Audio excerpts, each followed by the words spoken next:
Yes, yes, yes. Yes, yes, yes. Okay, I am live now. Now I want to connect it to YouTube. Go to YouTube. View on YouTube. Yes, yes, yes. Here we go. Here we go. Continue. Pennsylvania Governor Josh Shapiro, really appreciate you being here tonight, sir. It's a night where a lot of people, I feel like a lot is on the line, and it being your home state, it being in Pennsylvania tonight, I know that you got a lot. Okay, here we go. We're back, I think. We back? Be back. Be back. Good to be with you. Thanks, Rachel. I think we're back, y'all. Let's try this. President Trump will take the stage tonight. Okay. At that stage show we've been showing you. This is at the National Constitution Center in Philadelphia.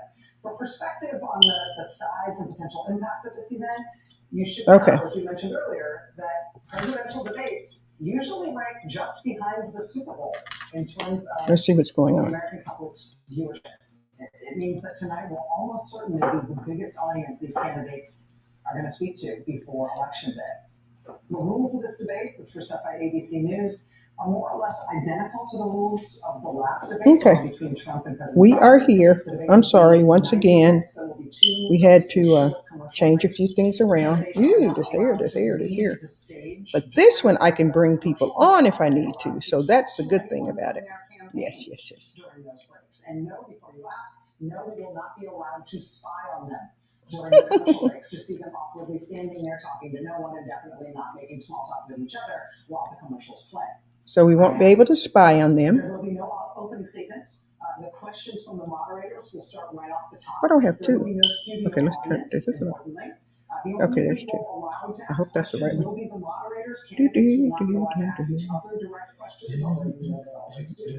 Each candidate will get 2 minutes to answer a question, 2 minutes for a rebuttal, and then one more extra minute for any follow-ups. The candidates will not be allowed to bring any pre-written notes.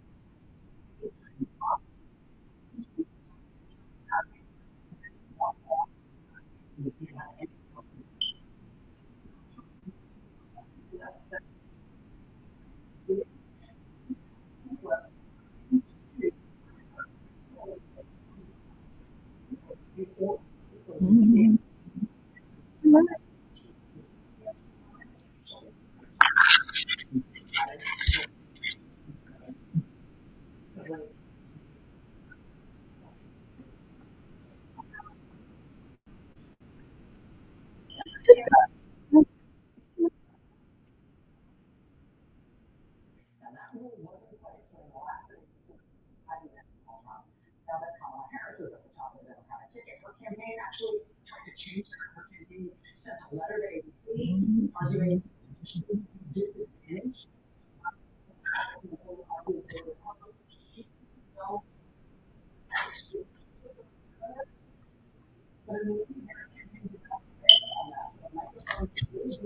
Okay, stop.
We're still here. Okay.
Let's get some more on here. Where's my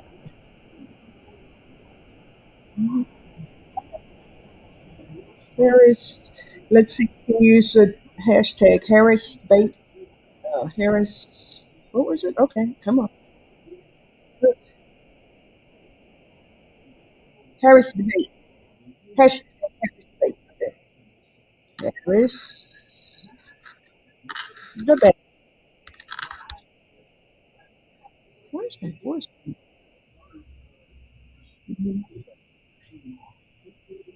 Saw something else.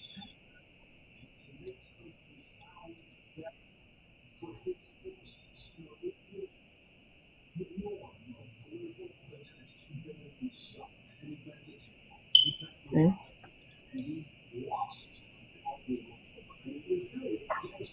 Mhm.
And safe communities. And they need to have affordable housing. They have to make sure that their rents aren't so high that they can't actually survive. So I think what people want is some demonstration that people understand. Candidates understand how these issues connect together. We know from the data that Black women have the highest labor force participation of all women. We know that Black moms are more likely to be breadwinners in their families than all other mothers. So, what that tells you immediately is that for Black women and for Black moms in particular, their economic stability is really critical, not only for them, but for their entire family. community. And so they're going to see all these intersections. They're also really clear that it's not just about gender. It's also about race, and to the extent that we experience disparities, unless we are correcting for all of those problems, we're not really fixing the problem. You know, there are things like the wage gap, there are things like the maternal health crisis, access to care, particularly health care more broadly.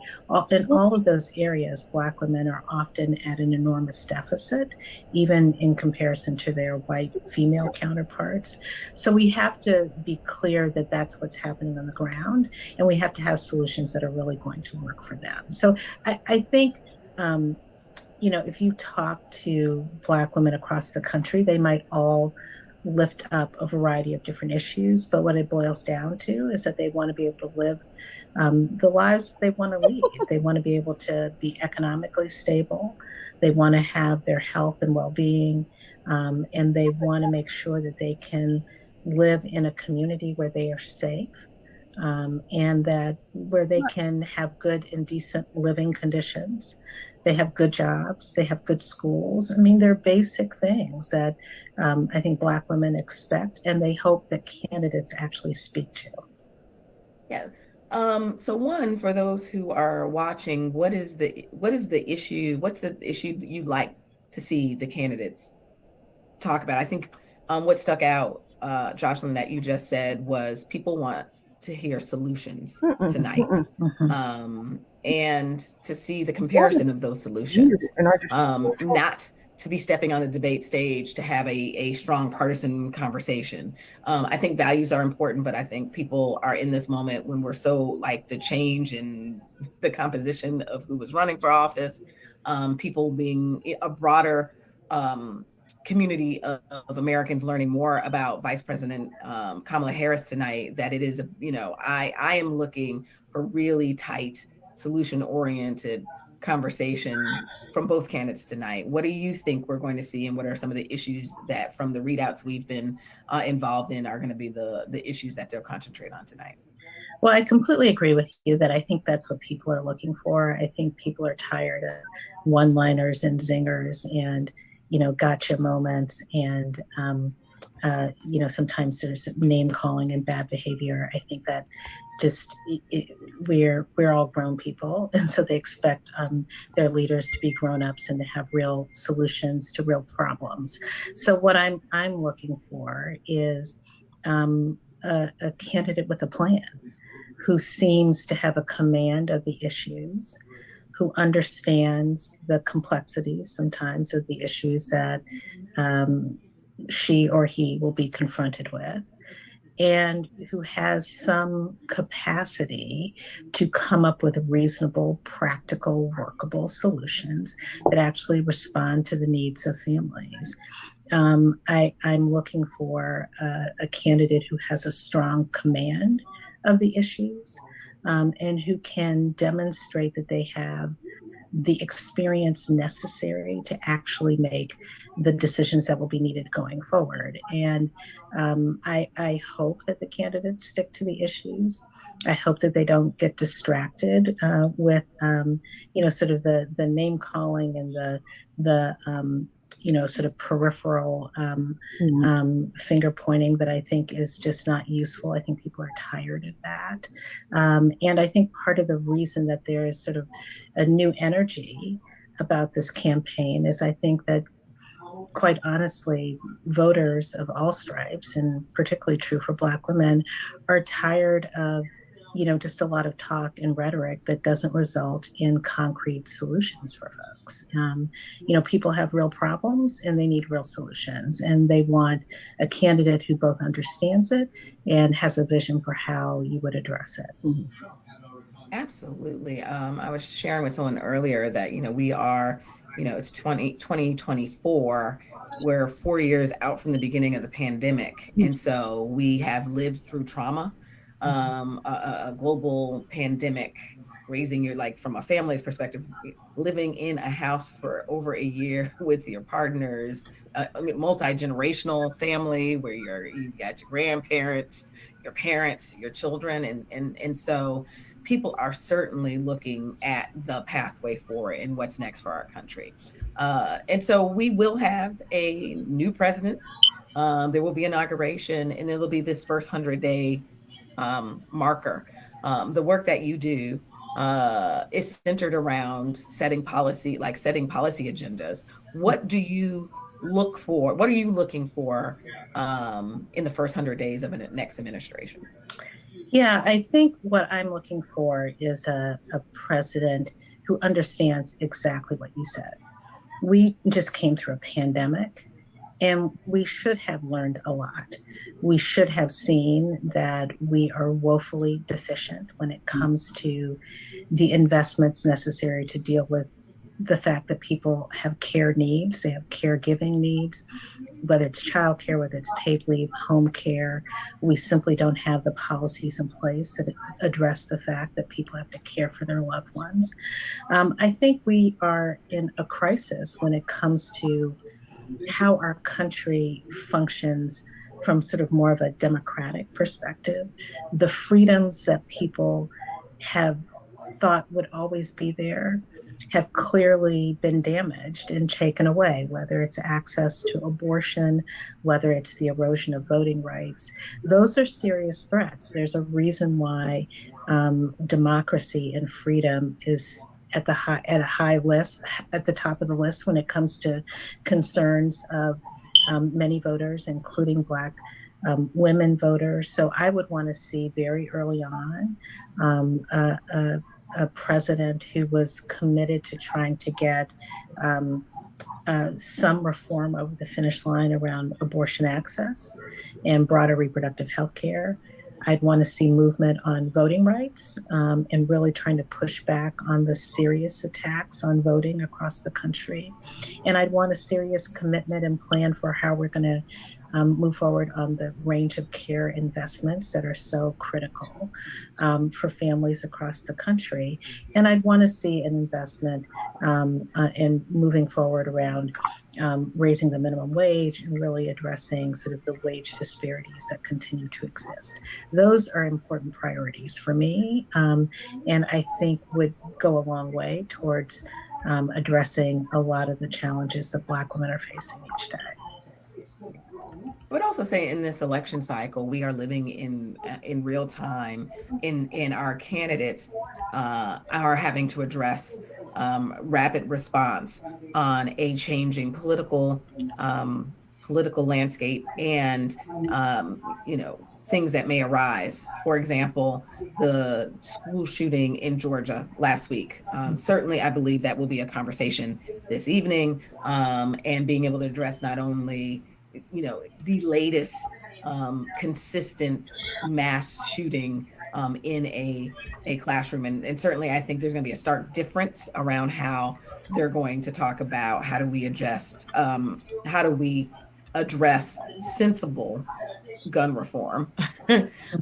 We certainly shouldn't have children that are afraid to go to school, and that, I remember just having to do a fire drill, and that we now are talking about real, how do you keep yourself safe when you have a student in your class that is looking to harm you, your fellow students, and your teachers. And so share a little bit, that's part of the state, like us wanting to have safe families. It's hard to have safe families if our parents and grandparents are afraid to send their children to an institution where it should be where they're being cared the most. Yeah, you're absolutely right. I mean, I think sensible gun reform is long overdue. I think there's a large consensus in the country about, even the most basic reforms around background checks and, banning of assault weapons. And I think that there are certainly other sorts of reforms that could be pursued without eroding sort of the basic constitutional protections for those who want to have access to firearms. There's simply got to be a way to thread the needle. And you are absolutely right that people ought not to be afraid to send their kids to school. And kids need to be able to focus on learning and not worried about whether or not a classmate has a gun or they're safe in that environment. So I think that goes without saying.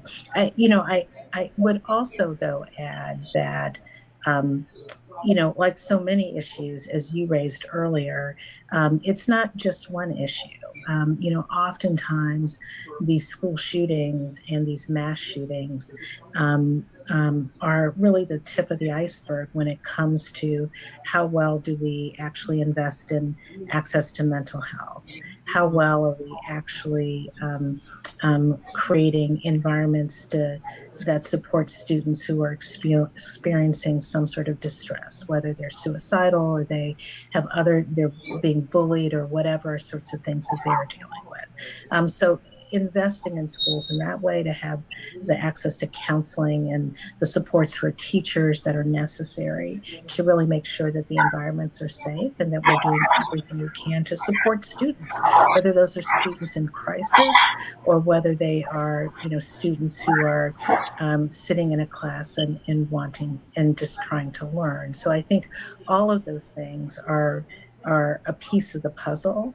And, I think the last thing I would say, it goes without saying, is that I think we can't ignore the connection between some of this gun violence and the broader increase in hate crimes across the board.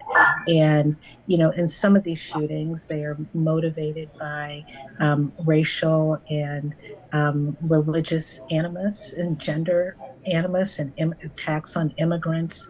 And it really is connected to a broader environment that is divisive and is something that we also have to address, right? Like that's a reality. We can't ignore it and pretend that it's not there. And it's one of the things that's in some instances radicalizing, for lack of a better term, people, but in a way that has nothing to do with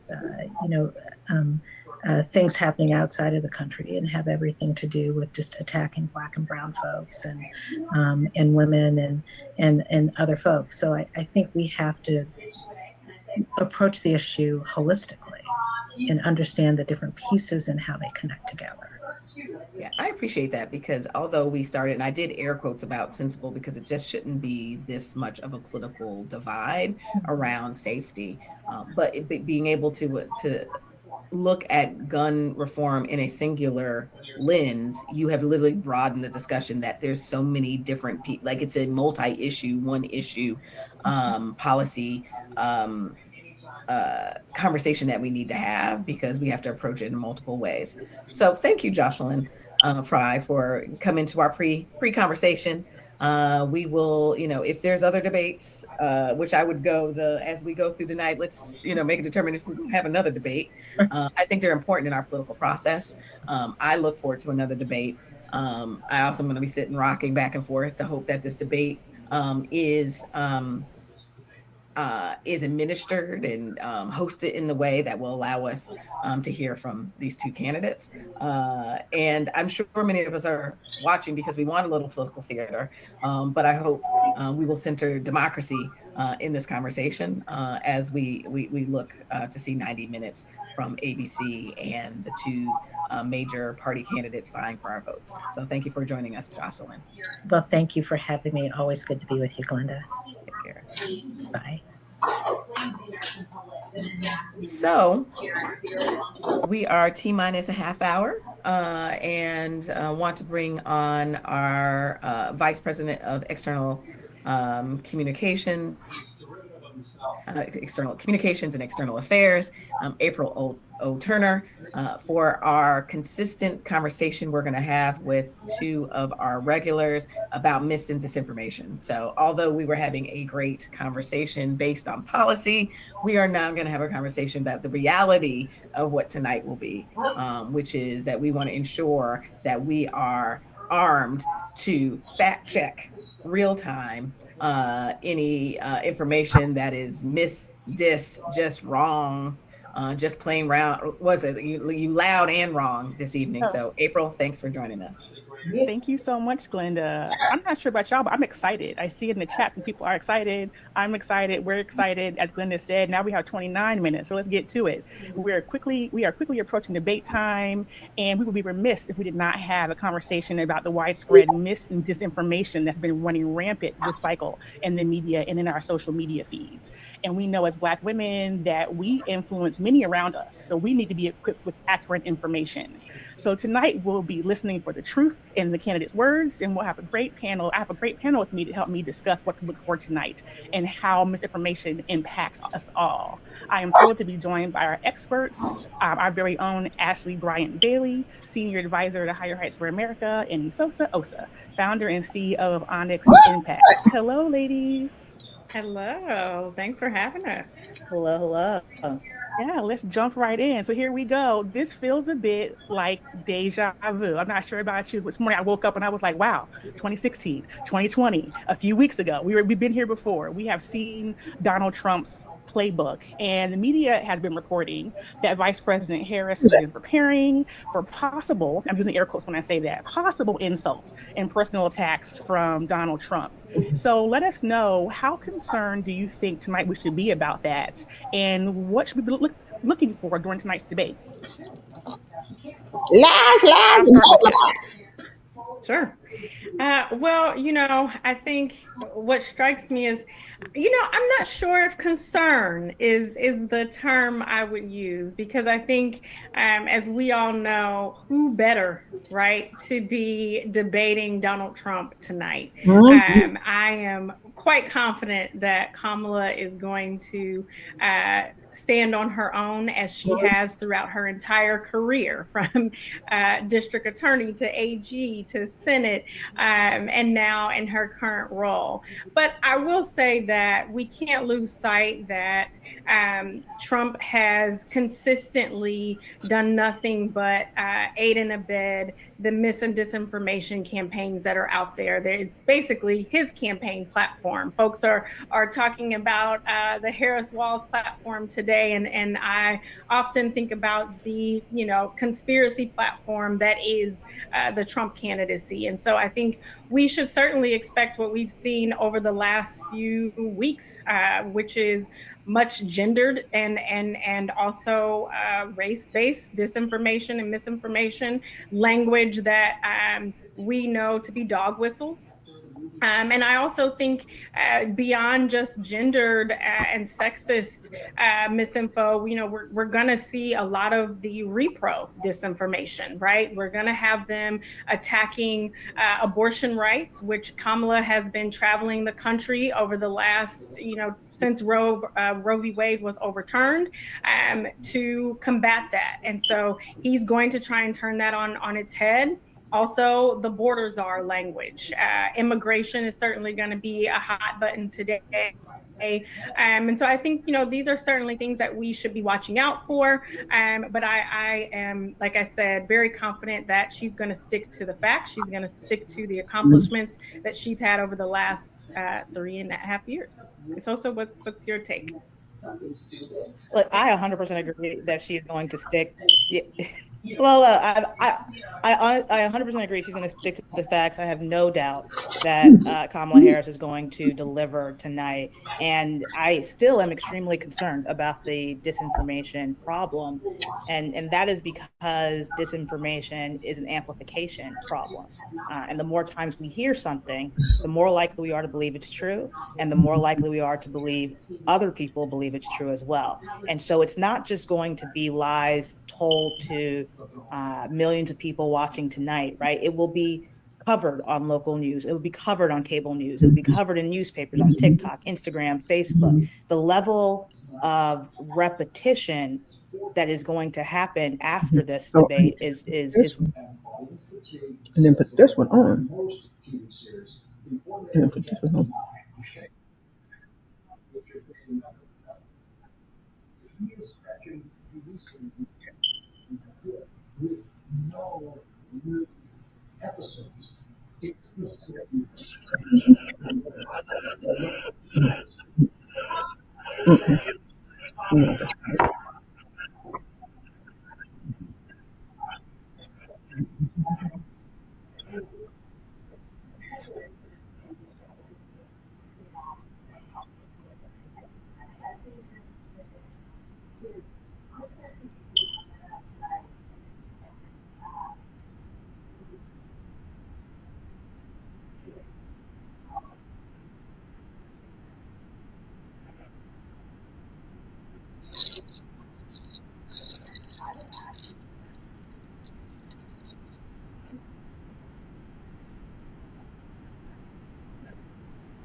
She's very good. Very good. Immediately attacks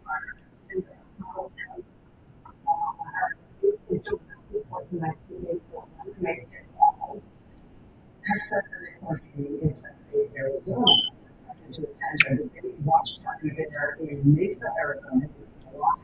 At that venue, like,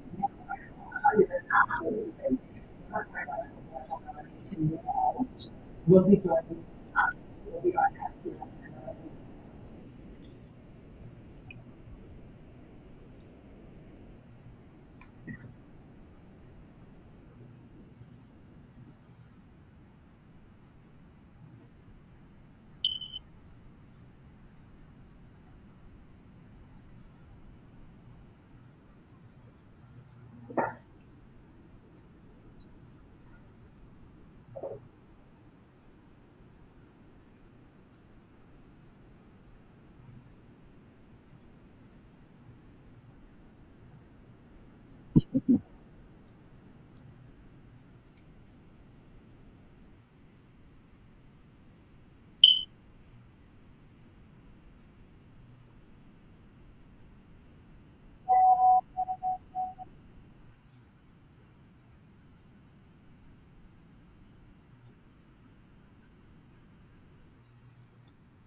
You were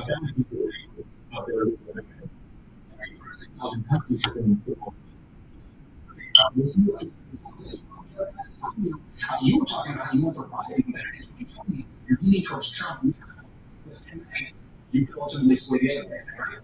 Yeah, absolutely. We're just looking where she stands on what those issues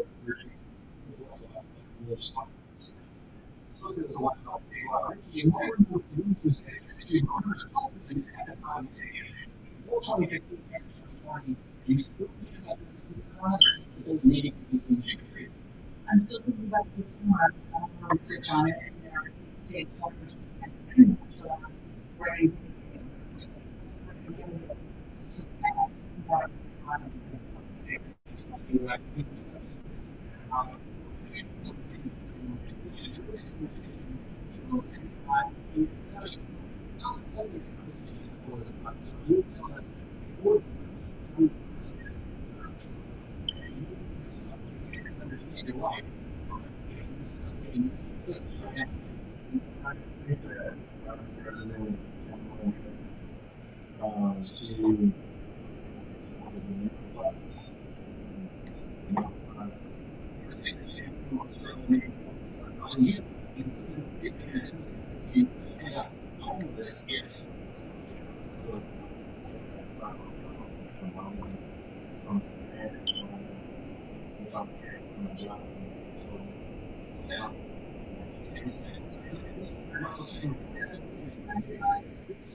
There's a lot of undecided voters often they're probably not paying attention. You say that's the you can pay very close attention. Undecided. And the negativity overshadows the issues. And so, undecided or I'm coming in with it. Hopefully, I will feel strongly. We have a similar group of guys. It's really exciting to hear that. I want to say thank you to our colleagues here actual in Phoenix. We'll be here next Saturday. See you there. It's what they come to do. It's a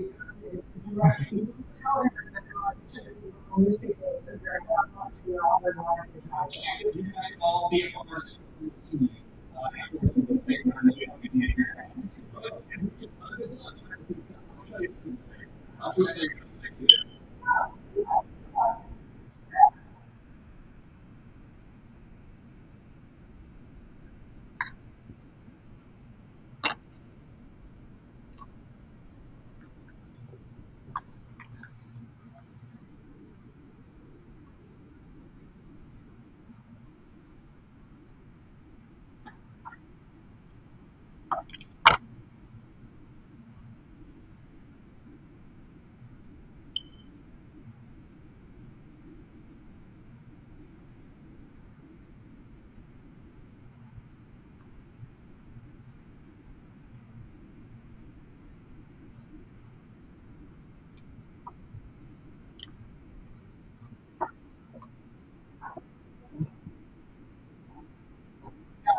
Because I didn't think there was much there. In addition to one-page document they released a 16 but the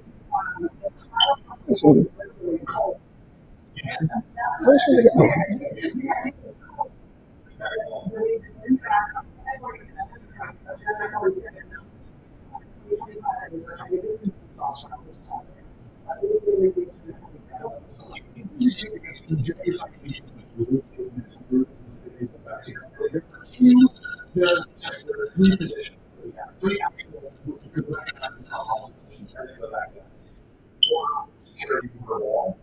Tariffs, okay, the same thing, basically, in certain ways. And then it's amazing.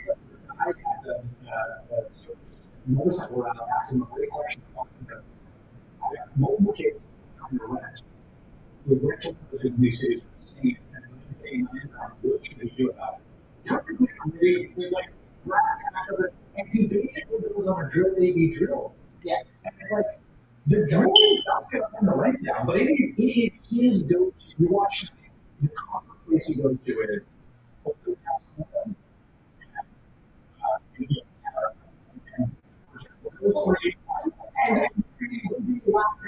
yes. Yes. Comes up with things that I can always audience. We do the moderators. Because it's very different. The fact that he's accused Haitians of eating pets, people's pets. Look at what his plan to people, 12 million people. Well, how did you do 12 million people?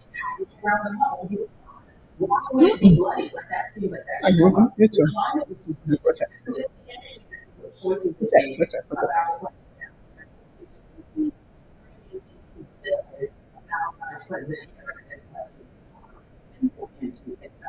just a few minutes after the start of the debate, I understand What's that?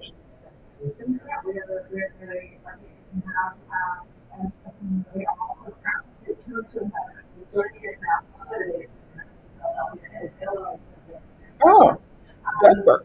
It is so essential that before I wonder how somebody electric about You can do that on. specifically speaking as police in the military, and his public displays disregard for the environment.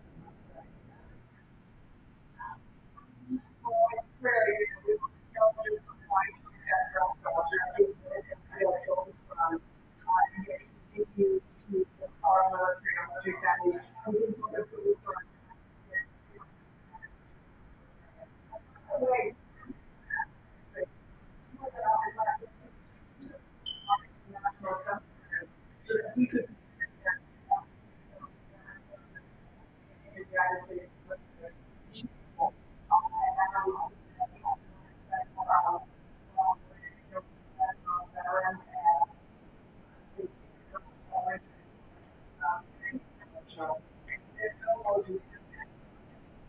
so I guess if you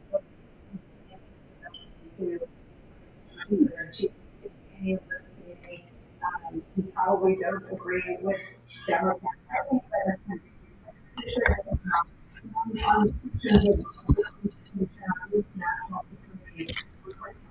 Constitution, they are enthusiastic supporters of Vice President Obama.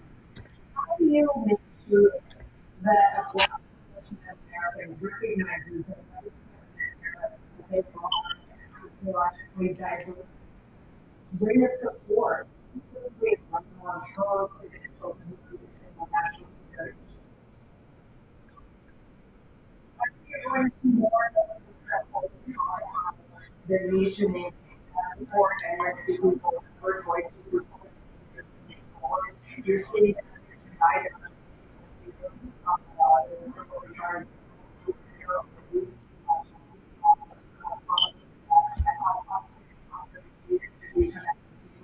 this is a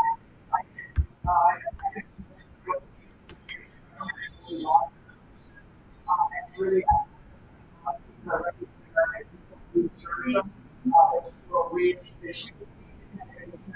we will protect and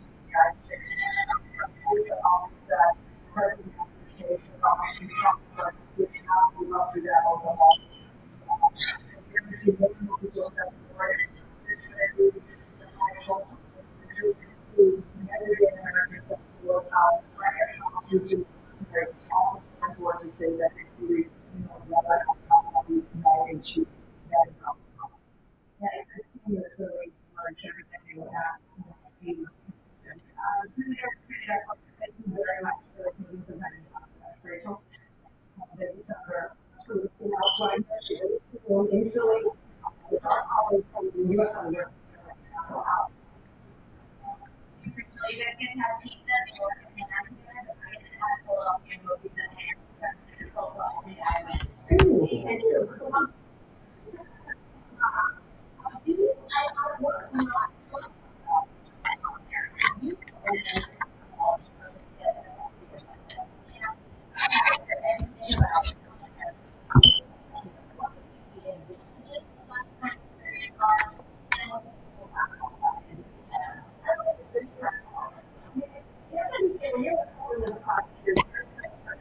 you know, you want to listen to your witnesses, you know the point you make across the table. Because you're not the witness to themselves. You're not the judge to rule on motions. You have to learn because it is an incredible training ground. I watched her. It was so funny because we started watching it together. And I watched her cross-examine witnesses. And she watched me cross-examine witnesses. Jeez. Okay, thank you.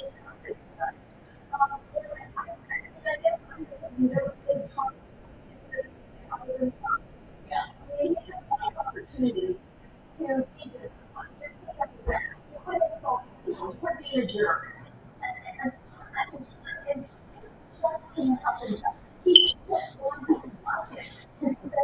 You're not supposed to say. So I just don't see him being a candidate tonight that is going to reassure America it's your time and it is so and so it is hard. I think she's going to show right. It's a certain is there Polish people have more understand if this election is on Trump, she wins. It seems like one of the big lessons she's used thus far in her career to bring efficacy is question.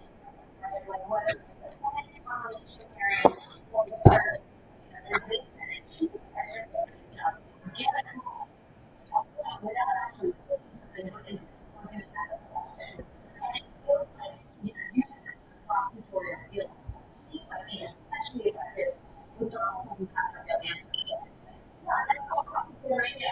When you pose a question, there are three things.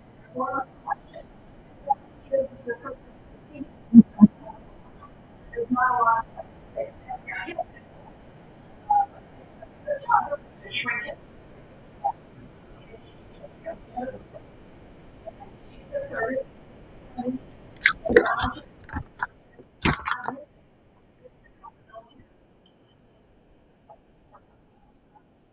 Huge number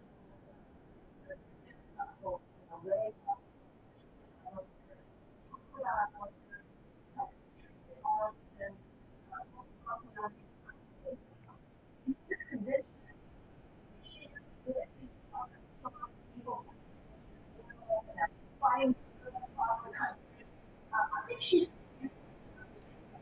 so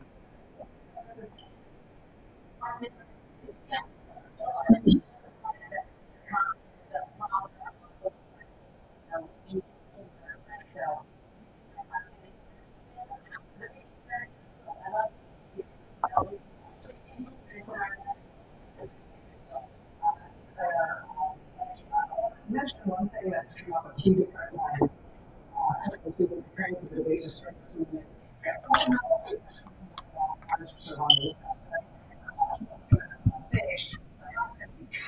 This is something we've seen reflected in recent years. For example, the Milwaukee Journal Sentinel was in Roseville, Wisconsin.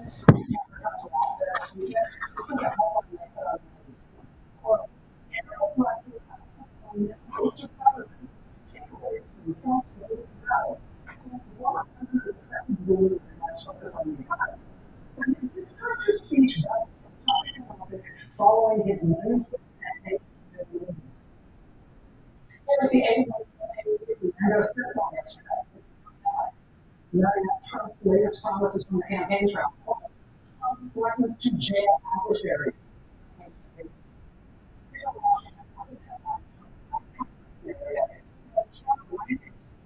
Resources, sexual assault allegations for 49 unfocused minutes.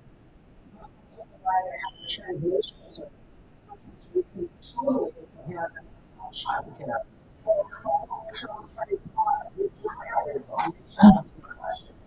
is the New York Times.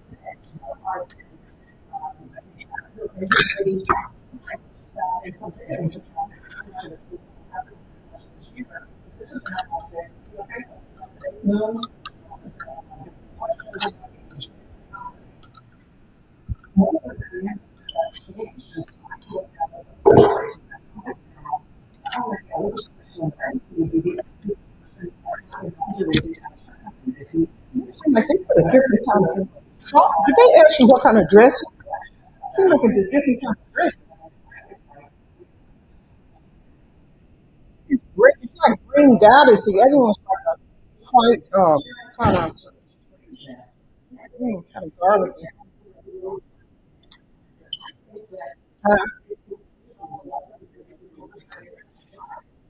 I mean, you can take it, all right. It's like green goddess. I put some more other stuff on there, but it's not the same as they usually have.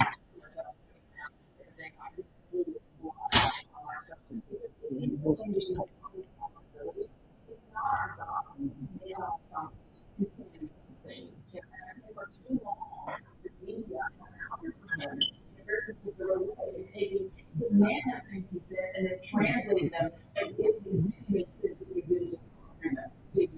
And I think when you present it as it is, it's certainly that you person that they are. Do you think that the headlines that are just to start there are something to respond to?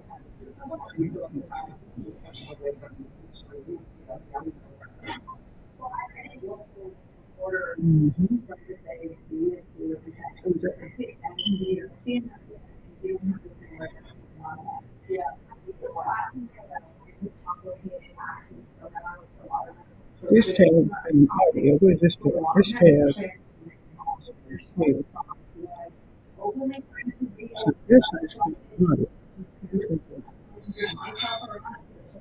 That's YouTube.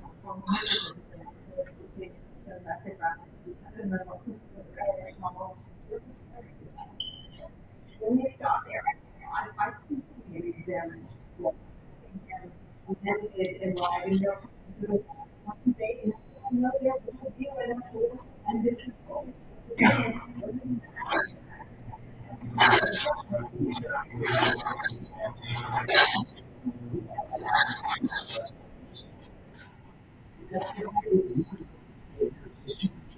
Oh no, 1 minute. Okay.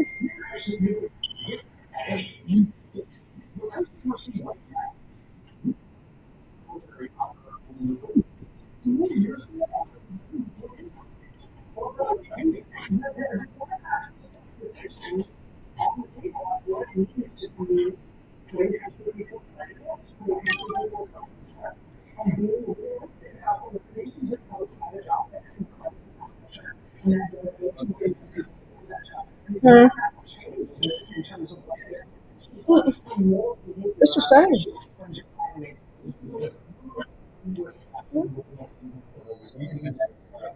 No, it's fine.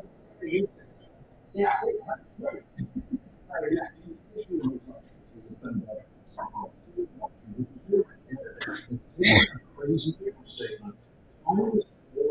Someone said, try to stitch them together to somehow make sense that they don't actually make. And that's the thing that seems to now in the world.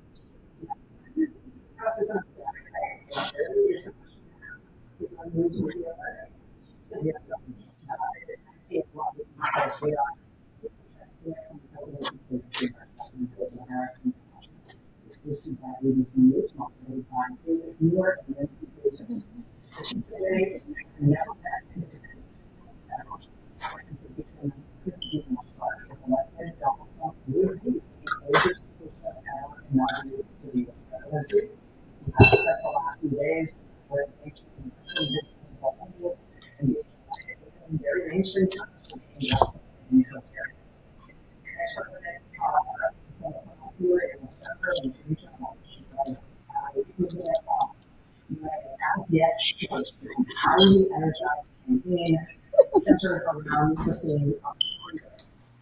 We all know at this point, states could possibly not be a version of that in every presidential race for this year. The yellow part. Yeah.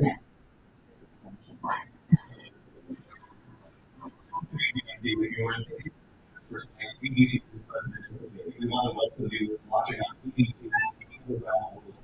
President Kamala Harris and President Donald Trump are just moments away from taking this country in this unprecedented race for president. And not only the day that we do those consequences measures of campaigns with election day announcements and 2 months away. This is the first time since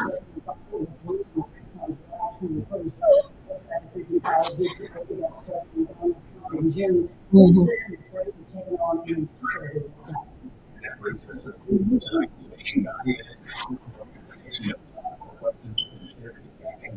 the candidates will have 2 minutes to this is that's what they'll be seeing. 2 minutes to close and 1 minute to follow and police officers. The microphone will be turned up and it's their turn to speak. No free minutes allowed. There is no audience in the fall at the National Constitution Center. This is an intimate setting for 2 candidates who have never met.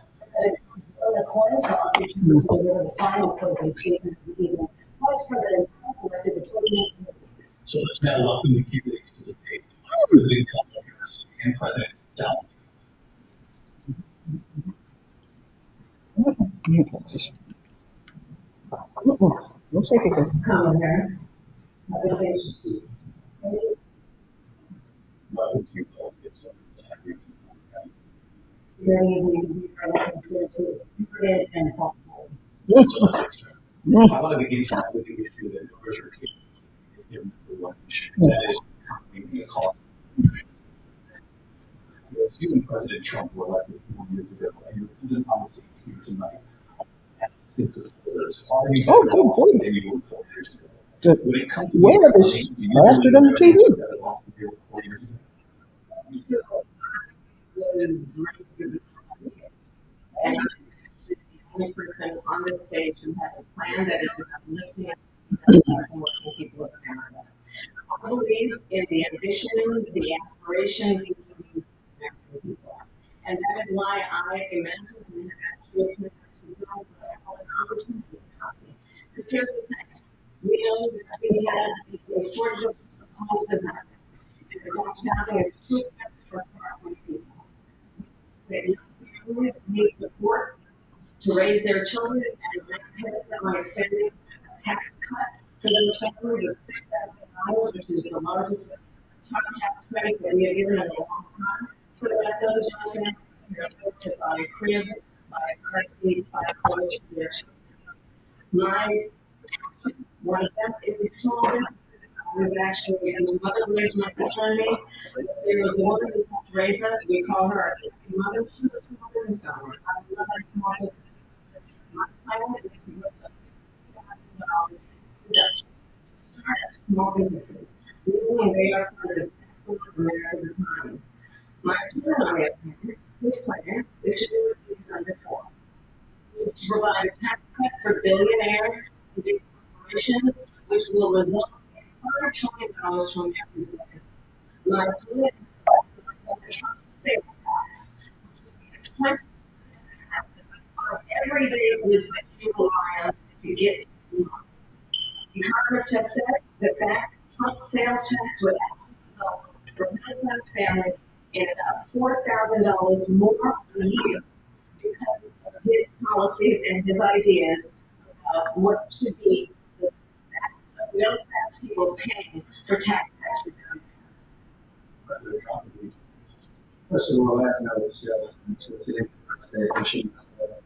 we're doing tariffs in other countries are going to find 75 years take the world.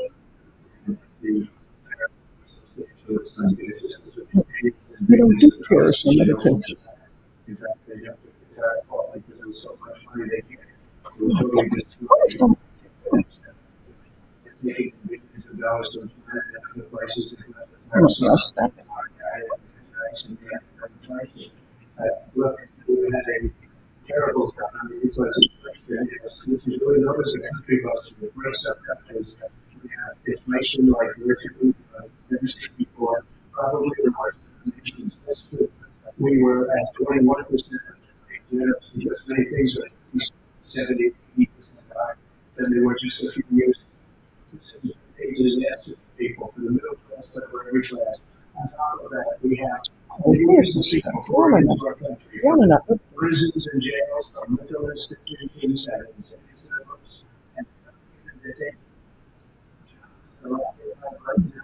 African Americans and Hispanics, and also unions. What are y'all doing? And you see what's happening. You see what's happening with towns throughout the United States. You look at in Colorado, you look at the towns, they go in violently. These are the people that she and Biden led into our country, and they're destroying our country. They're dangerous. They're at the highest level of criminality, and we have to get them out. We have to get them out fast. I created one of the greatest economies in the history of our country. I'll do it again, and even better. We are going to get to immigration and during this debate. Let Vice President Harris respond. Let's talk about what Donald Trump left us. Donald Trump left us the worst unemployment since the Great Depression. Donald Trump left us the worst public health epidemic in a century.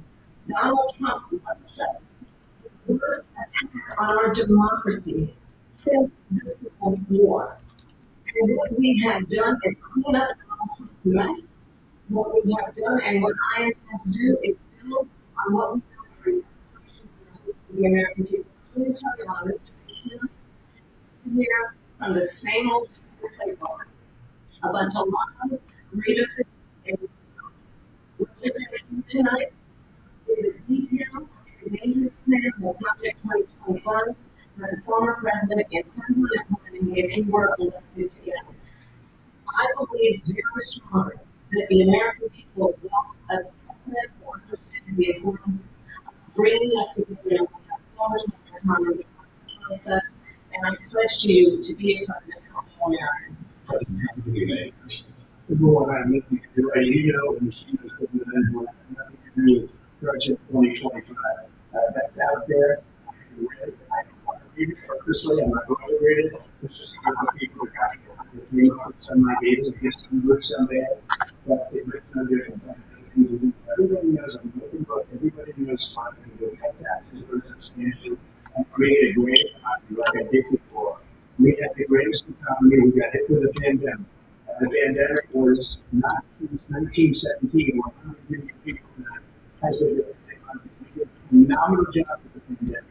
We handed them over a country where the economy and the stock market was higher than it was before the pandemic came in. Nobody's ever seen anything like it. We did plans for the entire world. We got jobs, we got tests, we did things that nobody thought possible. And people give me credit for rebuilding the military, a lot of things, but not enough credit for the great job we did with the pandemic. But the other jobs, these were jobs that bounced back, and it bounced back, and it went to the pandemic. I was the one that created them. They know it, and so is everybody.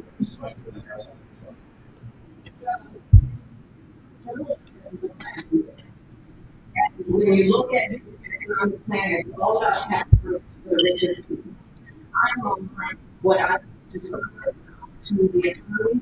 The people in our country, not the world, have reviewed relative plans for the future of America. What Goldman Sachs has said is that Donald Trump's plan will make the economy worse, not really strengthen the economy. The one school that said is Donald Trump's plan would actually steal the deficit. 16 million Americans have described his economic plan as something that would increase inflation and by the middle of next year, we can go into a recession. You just have to look at where we are and what is going on. I invite you to look that Donald Trump actually has a new plan for you because he's more interested in defending himself than he is to look around for you. Look at the work of school finance and professors. I think my plan is a brilliant plan. It's a great plan. It's a plan that's going to give our work, our value as a country, to make people want to be able to go and work, create jobs, and create a lot of good, solid money for our country. I just finish up. She doesn't have a plan. She copied Biden's plan, and it's like 4 sentences, like one spot run, 4 sentences that just, oh, we'll try out our taxes. She doesn't have a plan. Take a look at the plan. She doesn't have a plan. I do want to balance something. Vice President who responded to what's going on this because your plan is what she calls is essentially a national sales tax. The proposal calls for tariffs here for imports across the board. We recently said that we might just over plan imposing tariffs with 20% of this kind into this country. As you know, many economists say that the tariffs have little cost and passed on to the consumer. The tariffs will be higher than something else. Food, clothing, medication, arguing from a typical family with $4,000 a year. Do you believe Americans can afford higher prices because of tariffs? And all of the countries that have been ripping us off for years. I'm sure I was the only president. Tariffs does not charge the other person. Tariffs charges the people.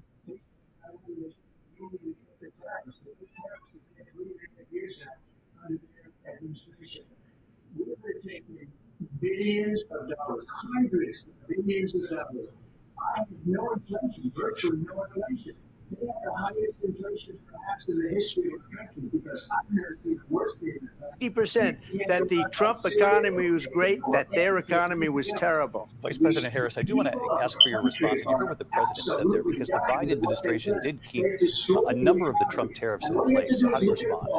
Well, let's be clear that the Trump administration resulted in a trade deficit, one of the highest we've ever seen in the history of America. He invited trade wars. You want to talk about his deal with China? What he ended up doing is under Donald Trump's presidency, he ended up selling American chips to China to help them improve and modernize their military. He basically sold us out when a policy about China should be in making sure the United States of America wins the competition for the 21st century, which means focusing on the details of what that requires, focusing on relationships with our allies, focusing on investing in American-based technology so that we win the race on AI, on quantum computing, focusing on what we need to do to support America's workforce so that we don't end up having on the short end of the stick in terms of workers' rights. But what Donald Trump did, let's talk about this, with COVID, is he actually thanked President Xi for what he did during COVID. Look at his tweet. Thank you, President Xi, exclamation point, when we know that Xi was responsible for lacking and not giving us transparency about the origins of COVID. President Trump, I'll let you respond. First of all, they bought their chips from Taiwan. We hardly make chips anymore because of philosophies like they have and policies like they have. I don't say her because she has no policy. Everything that she believed 3 years ago and 4 years ago is out the window. She's going to my philosophy now. In fact, I was going to send her a MAGA hat. She's gone to my philosophy. But if she ever got elected, she'd change it. And it will be the end of our country. She's a Marxist. Everybody knows she's a Marxist. Her father's a Marxist professor in economics, and he taught her well. But when you look at what she's done to our country, and when you look at these millions and millions of people that are pouring into our country monthly, where it's, I believe, 21 million people, not the 15 that people say. I think it's a lot higher than the 21. That's bigger than New York State. And just look at what they're doing to our country. They're criminals. Many of these people coming in are criminals. And that's bad for our economy, too. You know, you mentioned before, we'll talk about immigration later. Well, bad immigration is the worst thing that can happen to our economy. They have, and she has, destroyed our country with policy that's insane. Almost policy that you'd say they have to hate our country. President Trump, thank you. I want to turn to the issue of abortion. President Trump, you've often touted that you were able to kill Roe v. Wade. Last year, you said that you were proud to be the most pro-life president in American history. Then last month, you said that your administration would be great for women and their reproductive rights. In your home state of Florida, you surprised many with regard to your 6-week abortion ban because you initially had said that it was too short. And you said, quote, I'm going to be voting that we need more than 6 weeks. But then the very next day, you reversed course and said you would vote to support the 6-week ban. Vice President Harris says that women shouldn't trust you on the issue of abortion because you've changed your position so many times. Therefore, why should they trust you? Well, the reason I'm doing that vote is because the plan is, as you know, the vote is, they have abortion in the 9th month. They even have, and you can look at the governor of West Virginia, the previous governor of West Virginia, not the current governor, who's doing an excellent job, but the governor before, he said the baby will be born and we will decide what to do with the baby. In other words, we'll execute the baby. And that's why I did that, because that predominates, because they're radical. The Democrats are radical in that. And her vice presidential pick, which I think was a horrible pick, by the way, for our country, because he is really out of it. But her vice presidential pick says abortion in the 9th month is absolutely fine. He also says execution after birth. It's execution, no longer abortion, because the baby is born, is okay. And that's not okay with me, hence the vote. But what I did is something for 52 years. They've been trying to get Roe v. Wade into the states. And through the genius and heart and strength of 6 Supreme Court justices, we were able to do that. Now, I believe in the exceptions for rape, incest, and life of the mother. I believe strongly in it. Ronald Reagan did also. 85% of Republicans do. Exceptions. Very important. But we were able to get it, and now states are voting on it. And for the first time, you're going to see, look, this is an issue that's torn our country apart for 52 years. Every legal scholar, every Democrat, every Republican, liberal, conservative, they all wanted this issue to be brought back to the states where the people could vote. And that's what happened. Now, Ohio, the vote was somewhat liberal. Kansas, the vote was somewhat liberal, much more liberal than people would have thought. But each individual state is voting. It's the vote of the people now. It's not tied up in the federal government. I did a great service in doing it. It took courage to do it. And the Supreme Court had great courage in doing it. And I give tremendous credit to those 6 justices. There is no state in this country where it is legal to kill a baby after it's born. Madam Vice President, I want to get your response to President Trump. Well, as I said, you're going to hear a bunch of lies, and that's not actually a surprising fact. Let's understand how we got here. Donald Trump hand-selected 3 members of the United States Supreme Court with the intention that they would undo the protections of Roe v. Wade. And they did exactly as he intended. And now in over 20 states, there are Trump abortion bans, which make it criminal for a doctor or nurse to provide health care. In one state, it provides prison for life. Trump abortion bans that make no exception even for rape and incest, which understand what that means. A survivor of a crime, a violation to their body, does not have the right to make a decision about what happens to their body next. That is immoral. And one does not have to abandon their faith or deeply held beliefs to agree. The government, and Donald Trump certainly, should not be telling a woman what to do with her body. I have talked with women around our country. You want to talk about this is what people wanted? Pregnant women who want to carry a pregnancy to term, suffering from a miscarriage, being denied care in an emergency room because the healthcare providers are afraid they might go to jail, and she's bleeding out in a car in the parking lot. She didn't want that. Her husband didn't want that. A 12 or 13-year-old survivor of incest being forced to carry a pregnancy to term. They don't want that. And I pledge to you, when Congress passes a bill to put back in place the protections of Roe v. Wade, as President of the United States, I will proudly sign it into law. But understand, if Donald Trump were to be reelected, he will sign a national abortion ban. Understand, in his Project 2025, there would be a national abortion, a monitor that would be monitoring your pregnancies, your miscarriages. I think the American people believe that certain freedoms, in particular the freedom to make decisions about one's own body, should not be made by the government. Thank you, Vice President Harris. There she goes again. It's a lie. I'm not signing a ban, and there's no reason to sign a ban, because we've gotten what everybody wanted. Democrats, Republicans, and everybody else, and every legal scholar wanted it to be brought back into the states. And the states are voting.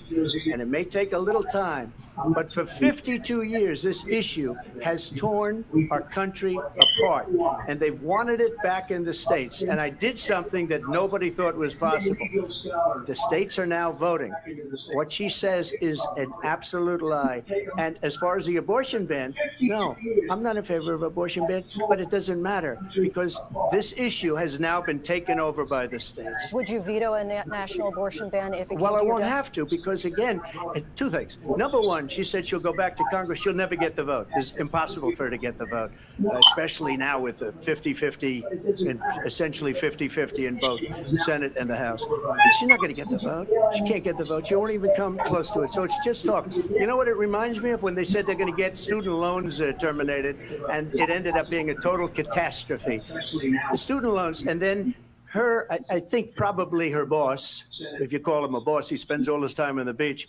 But look, her boss went out and said, we'll do it again. We'll do it a different way. And he went out, got rejected again by the Supreme Court. So all these students got taunted with this whole thing about this whole idea and how unfair that would have been. Part of the reason they lost to the millions and millions of people that had to pay off their student loans. They didn't get it for free, but they were saying it's the same way that they talked about that they talk about abortion. But if I could just get a yes or no, because your running mate, J.D. Vance, has said that you would veto it if it did come to your desk. Well, I didn't discuss it with J.D. In all fairness, J.D. And I don't mind if he has a certain view, but I think he was speaking for me, but I really didn't. Look, we don't have to discuss it because she'd never be able to get it, just like she couldn't get student loans. They couldn't get student loans. They didn't even come close to getting student loans. They taunted young people and a lot of other people that had loans. They can never get this approved. So it doesn't matter what she says about going to Congress. Well, wonderful. Let's go to Congress, do it. But the fact is that for years, they wanted to get it out of Congress and out of the federal government. And we did something that everybody said couldn't be done. And now you have a vote of the people on abortion. Vice President Harris, I want to give you your time to respond, but I do want to ask, would you support any restrictions on a woman's right to an abortion? I absolutely support reinstating the protections of Roe v. Wade. And as you rightly mentioned, nowhere in America is a woman carrying a pregnancy to term and asking for an abortion. That is not happening. It's insulting to the women of America. And understand what has been happening under Donald Trump's abortion bans. Couples who pray and dream of having a family are being denied IVF treatments. What is happening in our country? Working people, working women who are working 1 or 2 jobs, who can barely afford childcare as it is, have to travel to another state to get on a plane sitting next to strangers to go and get the health care she needs, barely can afford to do it. And what you are putting her through is unconscionable. And the people of America have not, the majority of Americans believe in a woman's right to make decisions about her own body. And that is why in every state where this issue has been on the ballot, in red and blue states both, the people of America have voted for freedom. Vice President Harris, Excuse me, I have to respond. Another lie. It's another lie.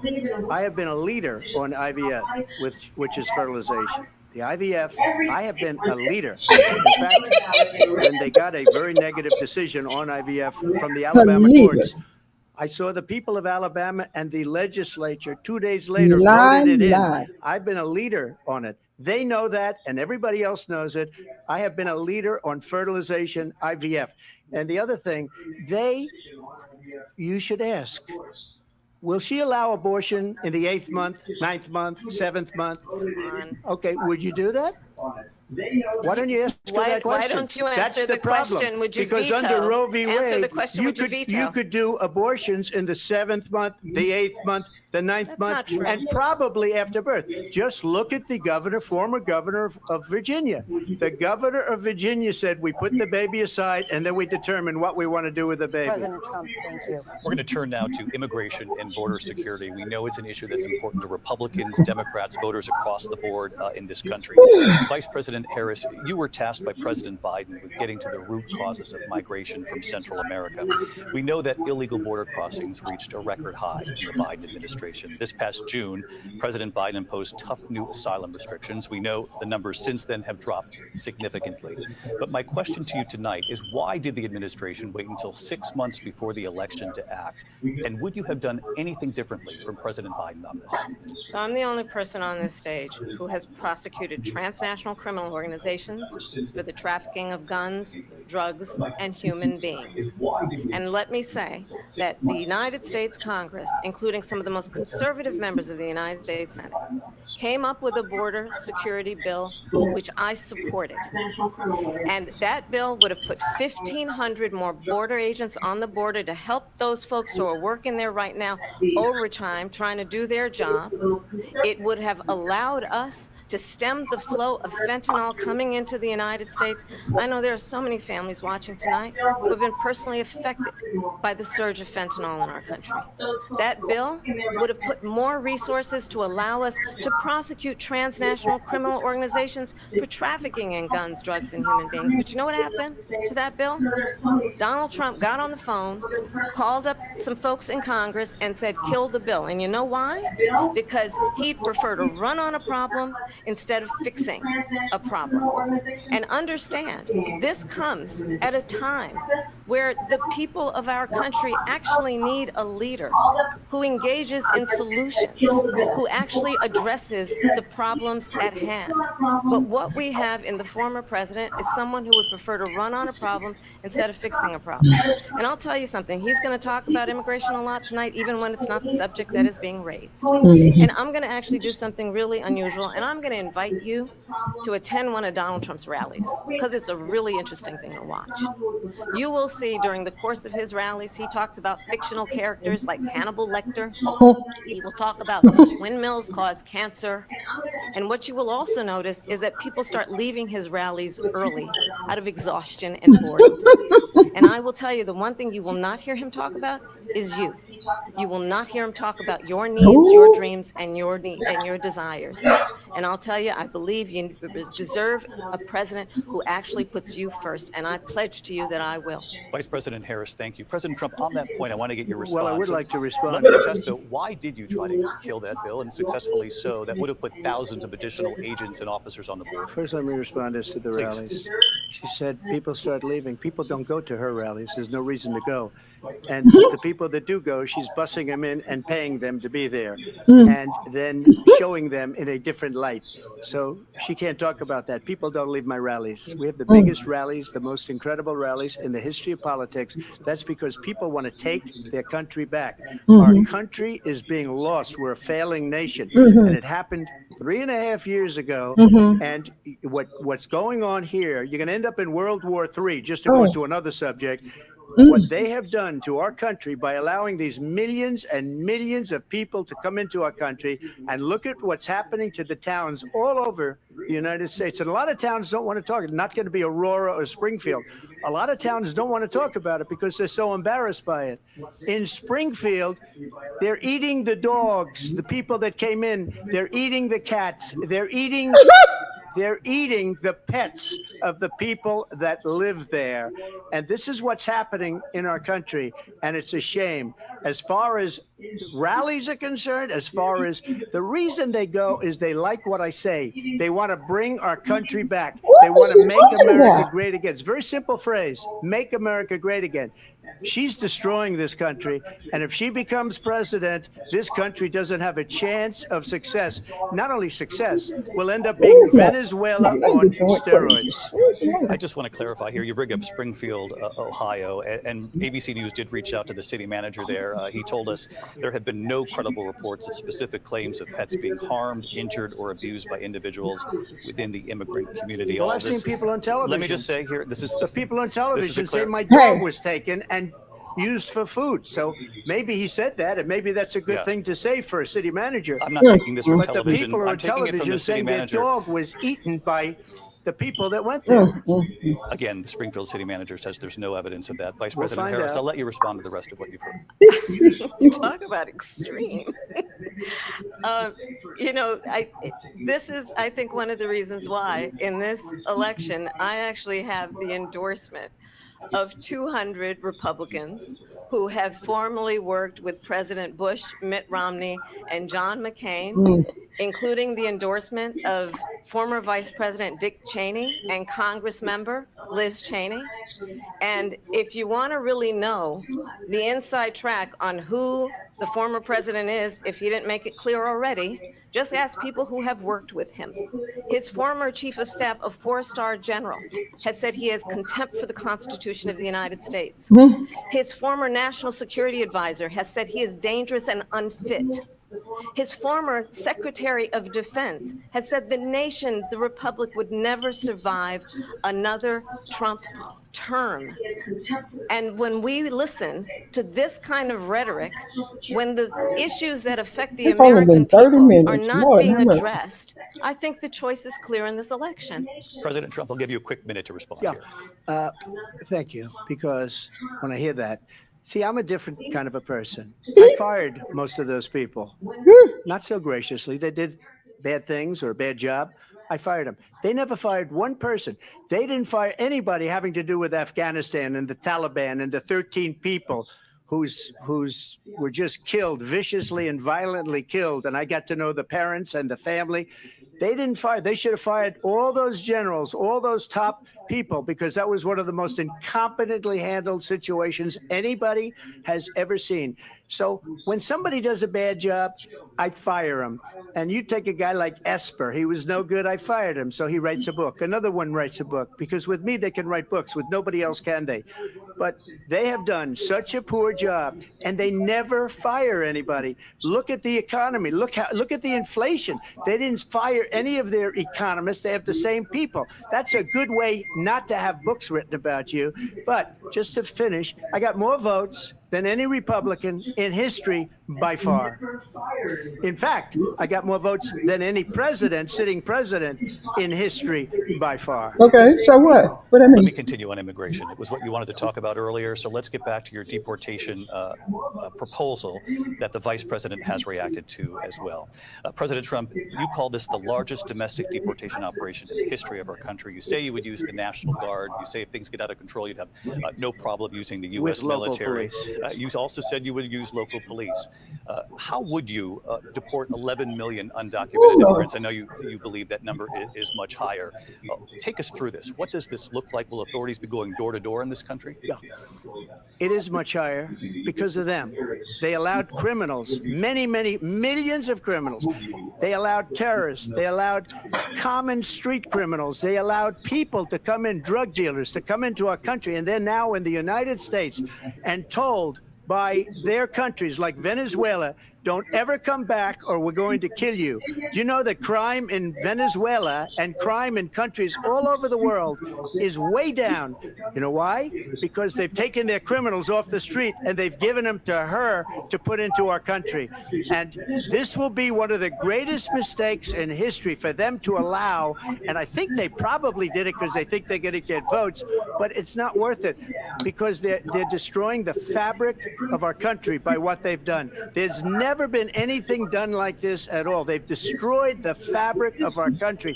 Millions of people let in, and all over the world, crime is down all over the world except here. Crime here is up and through the roof, despite their fraudulent statements that they made. Crime in this country is through the roof, and we have a new form of crime. It's called migrant crime, and it's happening at levels that nobody thought possible. President Trump, as you know, the FBI says overall violent crime is actually coming down in this country. But Vice Excuse me, President the Harris, FBI they were defrauding statements. They didn't include the worst cities. They didn't include the cities with the worst crime. It was a fraud, just like their number of 818,000 jobs that they said they created turned out to be a fraud. President Trump, thank you. I'll let you respond. President. Well, I think this is so rich coming from someone who has been prosecuted for national security crimes, economic crimes, election interference, has been found liable for sexual assault, and his next big court appearance is in November at his own criminal sentencing.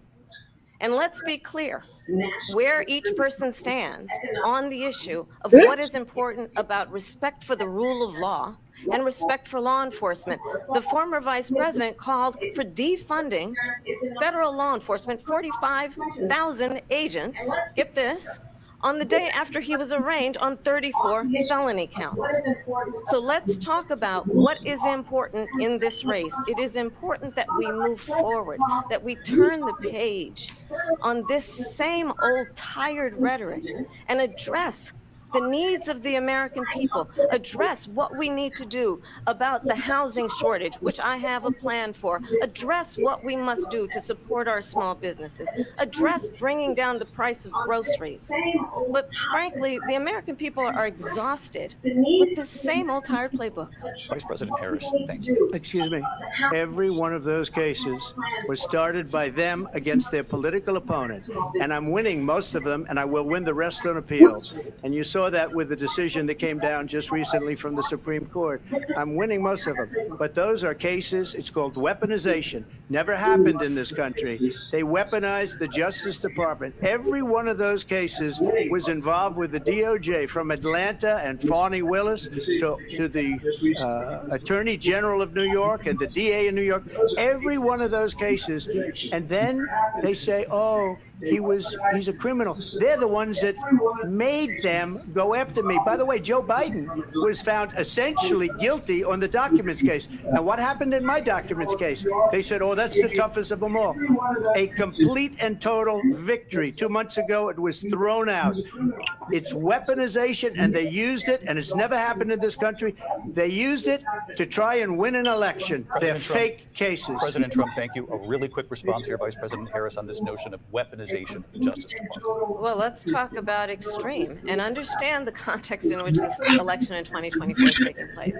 The United States Supreme Court recently ruled that the former president would essentially be immune from any misconduct if he were to enter the White House again. Understand, this is someone who has openly said he would terminate, I'm quoting, terminate the Constitution of the United States, that he would weaponize the Department of Justice against his political enemies. Someone who has openly expressed disdain for members of our military. Understand what it would mean if Donald Trump were back in the White House with no guardrails, because certainly we know now the court won't stop him. We know J.D. Vance is not going to stop him. It's up to the American people Vice to President stop Harris, him. thank you. Lindsay? Vice President Harris, in your last run for president. This is the one that weaponized, not me. She weaponized. I probably took a bullet to the head because of the things that they say about me. They talk about democracy. I'm a threat to democracy. They're the threat to democracy with a President fake Russia investigation We do have a lot to that get- went nowhere. We have a lot to get to. Lindsay? Vice President Harris, in your last run for president, you said you wanted to ban fracking. Now you don't. You wanted mandatory government buyback programs for assault weapons. Now your campaign says you don't. You supported decriminalizing border crossings. Now you're taking a harder line. I know you say that your values have not changed. So then why have so many of your policy positions changed? So my values have not changed, and I'm going to discuss every one of the, at least every point that you've made. But in particular, let's talk about fracking because we're here in Pennsylvania. I made that very clear in 2020. I will not ban fracking. I have not banned fracking as Vice President of the United States. And in fact, I was the tie-breaking vote on the Inflation Reduction Act, which opened new leases for fracking. My position is that we have got to invest in diverse sources of energy so we reduce our reliance on foreign oil. We have had the largest increase in domestic oil production in history because of an approach that recognizes that we cannot over-rely on foreign oil. As it relates to my values, let me tell you, I grew up a middle-class kid raised by a hardworking mother who worked and saved and was able to buy our first home when I was a teenager. The values I bring to the importance of home ownership, knowing not everybody got handed $400 million on a silver platter and then filed bankruptcy 6 times, is a value that I bring to my work, to say we are going to work with the private sector and home builders to increase 3 million homes, increase by 3 million homes by the end of my first term. My work that is related to having a friend when I was in high school who was sexually assaulted by her stepfather. And my focus then on protecting women and children from violent crime is based on a value that is deeply grounded in the importance of standing up for those who are most vulnerable. My work that is about protecting Social Security and Medicare is based on long-standing work that I have done, protecting seniors from scams. My values have not changed. And what is important is that there is a president who actually brings values and a perspective that is about lifting people up and not beating people down and name calling. The true measure of the leader is the leader who actually understands the strength is not in beating people down, it's in lifting people up. I intend to be that president. President Trump, your Well, first of all, I wasn't given $400 million. I wish I was. My father was a Brooklyn builder, Brooklyn, Queens, and a great father, and I learned a lot from him. But I was given a fraction of that, a tiny fraction, and I built it into many, many billions of dollars, many billions. And when people see it, they are even surprised. So we don't have to talk about that. Fracking, she's been against it for 12 years. Defund the police, she's been against that forever. She gave all that stuff up very wrongly, very horribly, and everybody's laughing at it, okay? They're all laughing at it. She gave up at least 12 and probably 14 or 15 different policies. Like, she was big on defund the police. In Minnesota, she went out, wait a minute, I'm talking now. You don't mind, please. Does that sound familiar? She went out in Minnesota and wanted to let criminals that killed people, that burned down Minneapolis, she went out and raised money to get them out of jail. She did things that nobody would ever think of. Now she wants to do transgender operations on illegal aliens that are in prison. This is a radical left liberal that would do this. She wants to confiscate your guns, and she will never allow fracking in Pennsylvania. If she won the election, fracking in Pennsylvania will end on day one. Just to finish one thing, so important in my opinion. So I got the oil business going like nobody has ever done before. When they took over, they got rid of it, started getting rid of it, and the prices were going up the roof. They immediately let these guys go to where they were. I would have been 5 times, 4 times, 5 times higher, because you're talking about 3.5 years ago. They got it up to where I was because they had no choice, because the prices of energy were quadrupling and doubling. You saw what happened to gasoline. So they said, let's go back to Trump. But if she won the election, the day after that election, they'll go back to destroying our country, and oil will be dead, fossil fuel will be dead. We'll go back to windmills, and we'll go back to solar, where they need a whole desert to get some energy to come out. You ever see a solar plant? By the way, I'm a big fan of solar, but they take 400, 500 acres of desert soil. Trump, we have a These lot are of not good issues things that we for the have to get environment to. that We're she out of time. understands. Thank you. Lindsay, thank you. We have an election in just 56 days. And I want to talk about the peaceful transfer of power, which, of course, we all know is a cornerstone of our democracy, and the role of a president in a moment of crisis. Mr. President, on January 6th, you told your supporters to march to the Capitol. You said you would be right there with them. The country and the world saw what played out at the Capitol that day, the officers coming under attack. Aides in the West Wing say you watched it unfold on television off the Oval Office. You did send out tweets, but it was more than 2 hours before you sent out that video message telling your supporters to go home. Is there anything you regret about what you did on that day? You just said a thing that isn't covered. Peacefully and patriotically, I said during my speech, not later on. Peacefully and patriotically.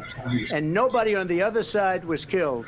Ashley Babbitt was shot by an out-of-control police officer that should have never, ever shot her. It's a disgrace. But we didn't do this group of people that have been treated so badly. I ask, What about all the people that are pouring into our country and killing people that she allowed to pour in? She was the border czar. Remember that. She was the border czar. She doesn't want to be called the border czar because she's embarrassed by the border. In fact, she said at the beginning, oh, I'm surprised you're not talking about the border yet. That's because she knows what a bad job they've done. What about those people? What are they going to be prosecuted? When are these people from countries all over the world, not just South America, they're coming in from all over the world, David, all over the world, and crime rates are down all over the world because of it. But let me just when are those, David, when are those people going to be prosecuted? When are the people that burned down Minneapolis going to be prosecuted? Or in Seattle, they went into Seattle, they took over a big percentage of the city of Seattle. When are those people going to be prosecuted? But let me just ask you. Might ask her that question. You were the president. You were watching it unfold on television. It's a very simple question as we move forward toward another election. Is there anything you regret about what you did on that day? Yes, sir. I had nothing to do with that other than they asked me to make a speech. I showed up for a speech. I said, I think it's going to be big. I went to Nancy Pelosi and the mayor of Washington, D.C., and the mayor put it back in writing, as you know. I said, you know, this is going to be a very big rally or whatever you want to call it. And again, it wasn't done by me. It was done by others. I said, I'd like to give you 10,000 National Guard or soldiers. They rejected me. Nancy Pelosi rejected me. It was just 2 weeks ago. Her daughter has a tape of her saying she is fully responsible for what happened. They want to get rid of that tape. It would have never happened if Nancy Pelosi and the mayor of Washington did their jobs. I wasn't responsible for security. Nancy Pelosi was responsible. She didn't do her job. The question was about you as president, not about former Speaker Pelosi, but I do want Vice President Harris to respond to it. I was at the Capitol on January 6th. I was the vice president-elect. I was also an acting senator. I was there. And on that day, the president of the United States incited a violent mob to attack our nation's capital, to desecrate our nation's capital. On that day, 140 law enforcement officers were injured, and some died. And understand, the former president has been indicted and impeached for exactly that reason. But this is not an isolated situation. Let's remember Charlottesville, where there was a mob of people carrying tiki torches, spewing anti-Semitic hate. And what did the president then at the time say? There were fine people on each side. Let's remember that when it came to the Proud Boys, a militia, the president said, the former president said, stand back and stand by. So for everyone watching who remembers what January 6th was, I say, we don't have to go back. Let's not go back. We're not going back. It's time to turn the page. And if that was a bridge too far for you, well, there is a place in our campaign for you to stand for country, to stand for our democracy, to stand for rule of law, and to end the chaos, and to end the approach that is about attacking the foundations of our democracy because you don't like the outcome. And be clear on that point. Donald Trump, the candidate, has said in this election there will be a bloodbath if this and the outcome of this election is not to his liking. Let's turn the page on this. Let's not go back. Let's chart a course for the future and not go backwards to the past. Let me just follow up here. It was a different term, and it was a term that related to energy because they have destroyed our energy business. That was where bloodbath was. Also, on Charlottesville, that story has been, as you would say, debunked. Laura Ingraham, Sean Hannity, Jesse, all of these people, they covered it. If they go an extra sentence, they will see it was perfect. It was debunked in almost every newspaper, but they still bring it up, just like they bring 2025 up. They bring all of this stuff up. I ask you this, you talk about the Capitol. Why are we allowing these millions of people to come through on the southern border? How come she's not doing anything? And I'll tell you what I would do, and I would be very proud to do it. I would say we would both leave this debate right now. I'd like to see her go down to Washington, D.C. during this debate, because we're wasting a lot of time. Go down to, because she's been so bad, it's so ridiculous. Go down to Washington, D.C. and let her sign a bill to close up the border, because they have the right to do it. They don't need bills. They have the right to do it. The President of the United States, you'll get him out of bed, you'll wake him up at 4 o'clock in the afternoon, you'll say, come on down to the office, let's sign a bill.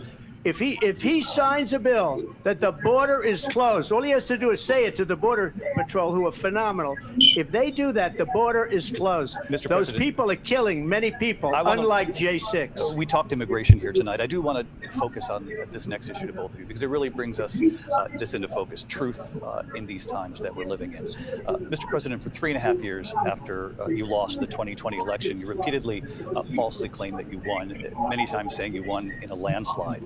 In the past couple of weeks leading up to this debate, you have said, quote, you lost by a whisker, that you, quote, didn't quite make it, that you came up a little bit short. Are you now acknowledging that you lost in 2020? No, I don't acknowledge it at all. But I you said did that say sarcastically. You know that. It was said, oh, we lost by a whisker. That was said sarcastically. Look, there's so much proof. All you have to do is look at it. And they should have sent it back to the legislatures for approval. I got almost 75 million votes, the most votes any sitting president has ever gotten. I was told if I got 63, which was what I got in 2016, you can't be beaten. The election, people should never be thinking about an election as fraudulent. We need two things. We need walls, and we have to have it. We have to have borders, and we have to have good elections. Our elections are bad. And a lot of these illegal immigrants coming in, they're trying to get them to vote. They can't even speak English. They don't even know what country they're in practically. And these people are trying to get them to vote. And that's why they're allowing them to come into our country. I did watch all of these pieces of video. I didn't detect the sarcasm, lost by a whisker, we didn't quite make it. And we should just point out here as clarification, and you know this, you and your allies, 60 cases in front of many judges, many of them No Republican, judge looked at it. And said they said we didn't have standing. Fraud. That's the other thing. They said we didn't have standing, a technicality. Can you imagine a system where a person in an election doesn't have standing? The President of the United States doesn't have standing. That's how we lost. If you look at the facts, and I'd love to have you'll do a special on it. I'll show you Georgia, and I'll show you Wisconsin, and I'll show you Pennsylvania, and I'll show you. We have so many facts and statistics, but you know what? That doesn't matter, because we have to solve the problem that we have right now. That's old news. And the problem that we have right now is we have a nation in decline, and they have put it into decline. We have a nation that is dying, David. Mr. President, thank you. Vice President Harris, you heard the president there tonight. He said he didn't say that he lost by a whisker. So he still believes he did not lose the election that was won by President Biden and yourself. But I do want to ask you about something that's come up in the last couple of days. This was a post from President Trump about this upcoming election just weeks away. He said, when I win, those people who cheated, and then he lists donors, voters, election officials, he says will be prosecuted to the fullest extent of the law, which will include long-term prison sentences. One of your campaign's top lawyers responded saying, we won't let Donald Trump intimidate us. We won't let him suppress the vote. Is that what you believe he's trying to do here? Donald Trump was fired by 81 million people. So let's be clear about that. And clearly he is having a very difficult time processing that. But we cannot afford to have a president of the United States who attempts, as he did in the past, to upend the will of the voters in a free and fair election. And I'm going to tell you that I have traveled the world as Vice President of the United States, and world leaders are laughing at Donald Trump. I have talked with military leaders, some of whom worked with you, and they say you're a disgrace. And when you then talk in this way in a presidential debate and deny what over and over again are court cases you have lost because you did in fact lose that election, it leads one to believe that perhaps we do not have in the candidate to my right the temperament or the ability to not be confused about facts. That's deeply troubling, and the American people deserve better. I'll give you 1 minute to respond. Let me just say about world leaders. Viktor Orban, one of the most respected men, they call him a strong man. He's a tough person, smart. Prime Minister of Hungary. They said, why is the whole world blowing up? 3 years ago it wasn't. Why is it blowing up? He said, because you need Trump back as president. They were afraid of him. China was afraid, and I don't like to use the word afraid, but I'm just quoting him. China was afraid of him. North Korea was afraid of him. Look at what's going on with North Korea, by the way. He said Russia was afraid of him. I ended the Nord Stream 2 pipeline, and Biden put it back on day one, but he ended the XL pipeline. The XL pipeline in our country, he ended that. But he let the Russians build a pipeline going all over Europe and heading into Germany, the biggest pipeline in the world. Look, Viktor Orban said it. He said the most respected, most feared person is Donald Trump. We had no problems when Trump was president, but when this weak, pathetic man that you saw at a debate just a few months ago, that if he weren't in that debate, he'd be running instead of her. She got no votes. He got 14 million votes. What you did, you talk about a threat to democracy. He got 14 million votes and they threw him out of office. And you know what? I'll give you a little secret. He hates her. He can't stand her. But he got 14 million votes. They threw him out. She got 0 votes. And when she ran, she was the first one to leave because she failed. And now she's running. I don't understand it, but Mr. I'm okay with it because your time is I think up. we're Thank going to you. do very well. We've got a lot more to get to. Turning now Yes. to the Israel-Hamas war and the hostages who are still being held, Americans among them. Vice President Harris, in December, you said, quote, Israel has a right to defend itself, but you added, quote, it matters how, saying international humanitarian law must be respected. Israel must do more to protect innocent civilians. You said that 9 months ago. Now an estimated 40,000 Palestinians are dead. Nearly 100 hostages remain. Just last week, Prime Minister Benjamin Netanyahu said there's not a deal in the making. President Biden has not been able to break through the stalemate. How would you do it? Well, let's understand how we got here. On October 7, Hamas, a terrorist organization, slaughtered 1,200 Israelis, many of them young people who were simply attending a concert. Women were horribly raped. And so, absolutely, I said then, I say now, Israel has a right to defend itself. We would. And how it does so matters. Because it is also true, far too many innocent Palestinians have been killed. Children, mothers. What we know is that this war must end. It must end immediately, and the way it will end is we need a ceasefire deal and we need the hostages out. And so we will continue to work around the clock on that. Work around the clock, also understanding that we must chart a course for a two-state solution. And in that solution, there must be security for the Israeli people and Israel, and in equal measure for the Palestinians. But the one thing I will assure you always, I will always give Israel the ability to defend itself, in particular as it relates to Iran and any threat that Iran and its proxies pose to Israel. But we must have a two-state solution where we can rebuild Gaza, where the Palestinians have security, self-determination, and the dignity they so rightly deserve. President Trump, how would you negotiate with Netanyahu and also Hamas in order to get the hostages out and prevent the killing of more innocent civilians in Gaza? If I were president, it would have never started. If I were president, Russia would have never, ever, I know Putin very well, he would have never, and there was no threat of it either, by the way, for 4 years, have gone into Ukraine and killed millions of people when you add it up, far worse than people understand what's going on over there. But when she mentions about Israel, all of a sudden, she hates Israel. She wouldn't even meet with Netanyahu when he went to Congress to make a very important speech. She refused to be there because she was at a sorority party of hers. She wanted to go to the sorority party. She hates Israel. If she's president, I believe that Israel will not exist within 2 years from now. And I've been pretty good at predictions, and I hope I'm wrong about that one. She hates Israel. At the same time, in her own way, she hates the Arab population. because the whole place is going to get blown up. Arabs, Jewish people, Israel will be gone. It would have never happened. Iran was broke under Donald Trump. Now Iran has $300 billion because they took off all the sanctions that I had. Iran had no money for Hamas or Hezbollah or any of the 28 different spheres of terror. And they are spheres of terror, horrible terror. They had no money. It was a big story, and you know it. You covered it very well, actually. They had no money for terror. They were broke.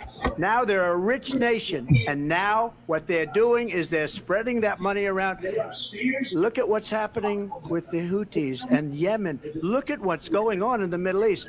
This would have never happened. I will get that settled and fast, and I'll get the war with Ukraine and Russia ended. If I'm president-elect, I'll get it done before even becoming president. Vice President Harris, he says you hate Israel. No, that's absolutely not true. I have my entire career and life supported Israel and the Israeli people. He knows that.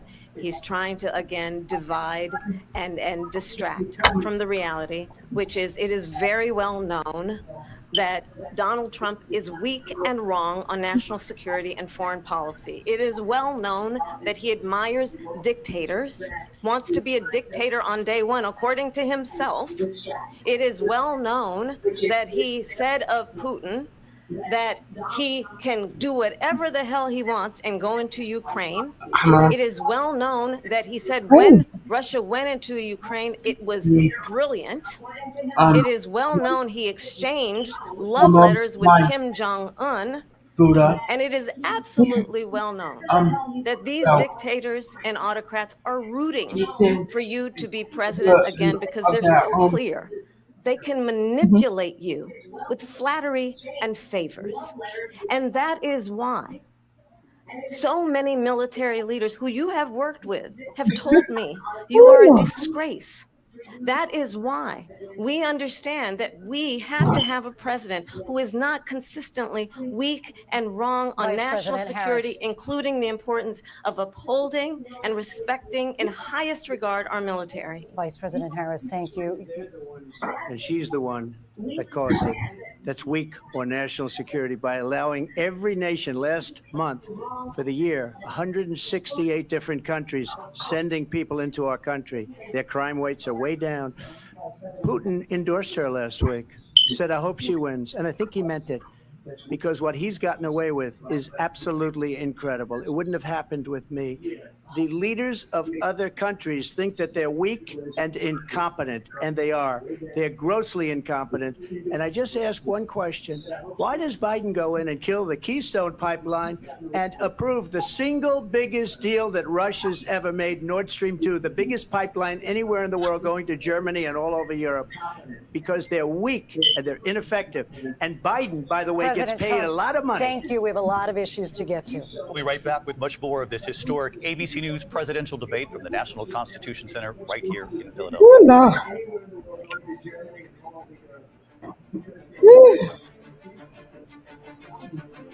The ABC News presidential debate will continue after this.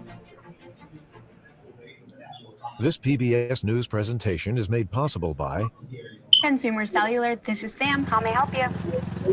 This is Well, I don't know what y'all think, Thought I'd let you but know it's that quite with Consumer interesting. Cellular, you get nationwide He coverage just with called no me contract. 2 times.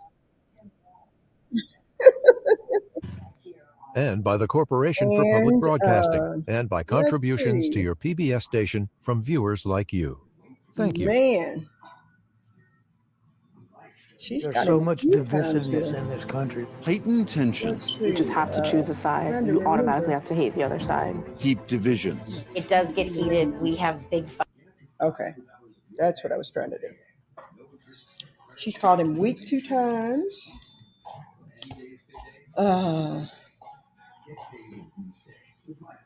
He was fired by 81 million people. He didn't like that, I know. Let's see, what was it? Oh, I was waiting for him to say that she went to the colored sorority meeting instead of going to see Mr. Israel. but he was supposed to be on here fact checking, but the lies were real.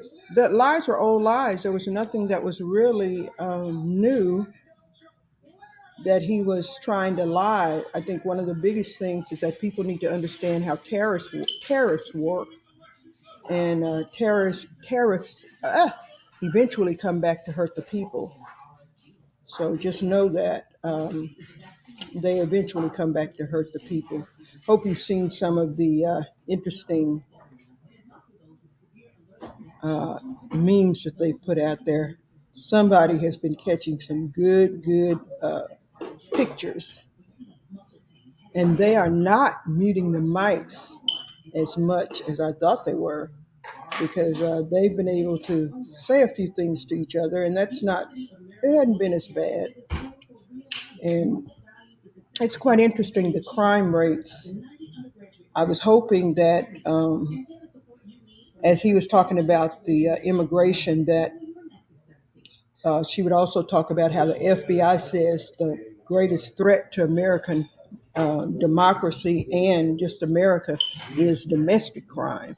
And the domestic crime that they're speaking about is a hate crime and racial crime. So when he talks about, immigration is causing us so much crime, that's not what the records of the FBI says. So, he can say all of that.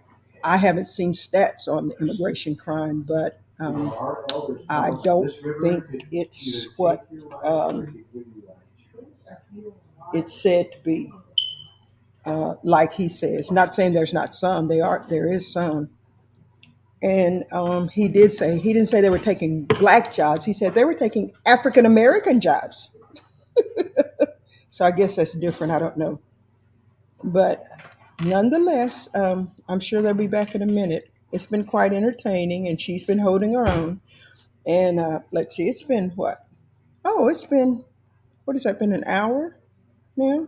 So he has 30 more minutes to go. We'll see if he can last, because he's getting tired. I think he was sleeping up there at one point.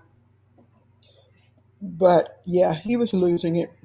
He was definitely losing it. Somebody in our creator circle said he was wearing a toupee. I had to look at it this time and see.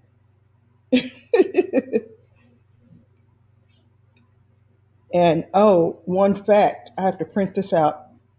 They said at least 140 projects, on, at least 140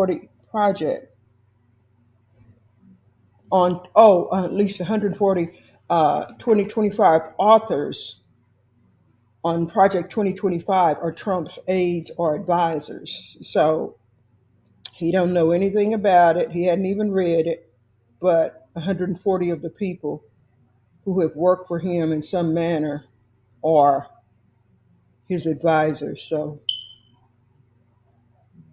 he's put something through there. So it looks like they're coming back. So I will bring it back up. And I have to stay off camera because I don't want y'all to see me making faces, okay? Thank you very much.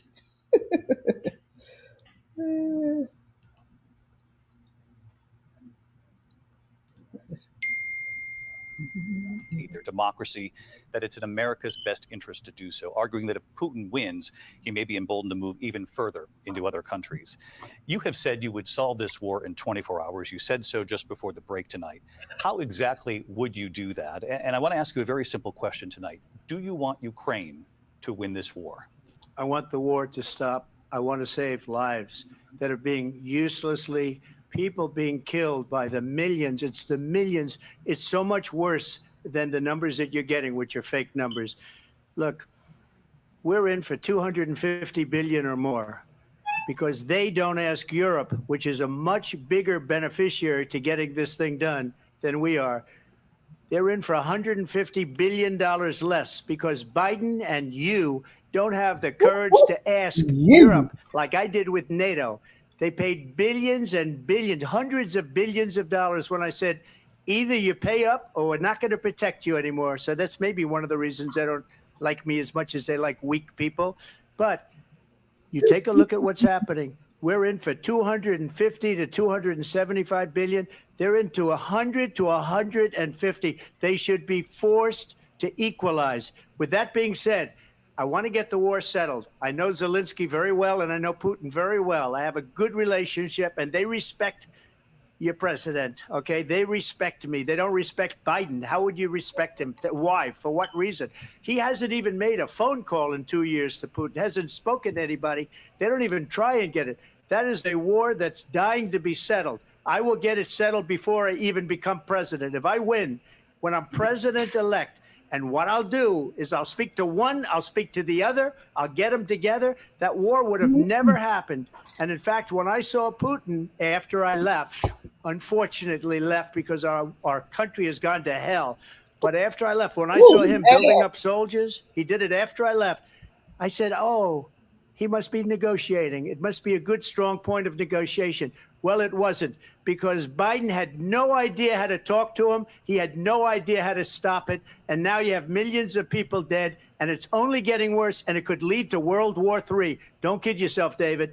We're playing with World War III, and we have a president that we don't even know if he's. Where is our president? We don't even know if he's a president. And just to clarify they here, threw him out of a campaign like a dog. We don't even know. Is he our president? But we have a president, Mr. President, that doesn't know he's alive. your time is up. Oh, Lord. Just to clarify the question, do you believe it's in the U.S. best interest for Ukraine to win this war, yes or no? I think it's the U.S. best interest to get this war finished and just get it done. All right. Negotiate a deal, because we have to stop all of these human lives from being destroyed. I want to take this to Vice President Harris. I want to get your thoughts on support for Ukraine in this moment, but also as Commander-in-Chief, if elected, how would you deal with Vladimir Putin, and would it be any different from what we're seeing from President Biden? Well, first of all, it's important to remind the former president you're not running against Joe Biden, you're running against me. I believe the reason that Donald Trump says that this war would be over within 24 hours is because he would just give it up. And that's not who we are as Americans. Let's understand what happened here. I actually met with Zelensky a few days before Russia invaded, tried through force to change territorial boundaries, to defy one of the most important international rules and norms, which is the importance of sovereignty and territorial integrity. And I met with President Zelensky. I shared with him American intelligence about how he could defend himself. Days later, I went to NATO's eastern flank, to Poland and Romania. And through the work that I and others did, we brought 50 countries together to support Ukraine in its righteous defense. And because of our support, because of the air defense, the ammunition, the artillery, the javelins, the Abrams tanks that we have provided, Ukraine stands as an independent and free country. If Donald Trump were president, Putin would be sitting in Kyiv right now. And understand what that would mean, because Putin's agenda is not just about Ukraine. Understand why the European allies and our NATO allies are so thankful that you are no longer president, and that we understand the importance of the greatest military alliance the world has ever known, which is NATO, and what we have done to preserve the ability of Zelensky and the Ukrainians to fight for their independence. Otherwise, Putin would be sitting in Kyiv with his eyes on the rest of Europe, starting with Poland. And why don't you tell the 800,000 Polish Americans right here in Pennsylvania how quickly you would give up for the sake of favor and what you think is a friendship with what is known to be a dictator who would eat you for lunch. Vice President Harris, thank you. We've heard from both of you on Ukraine tonight. Afghanistan came up in the last hour. I wanted her to respond to something you said earlier, and please, I'll give you a minute here.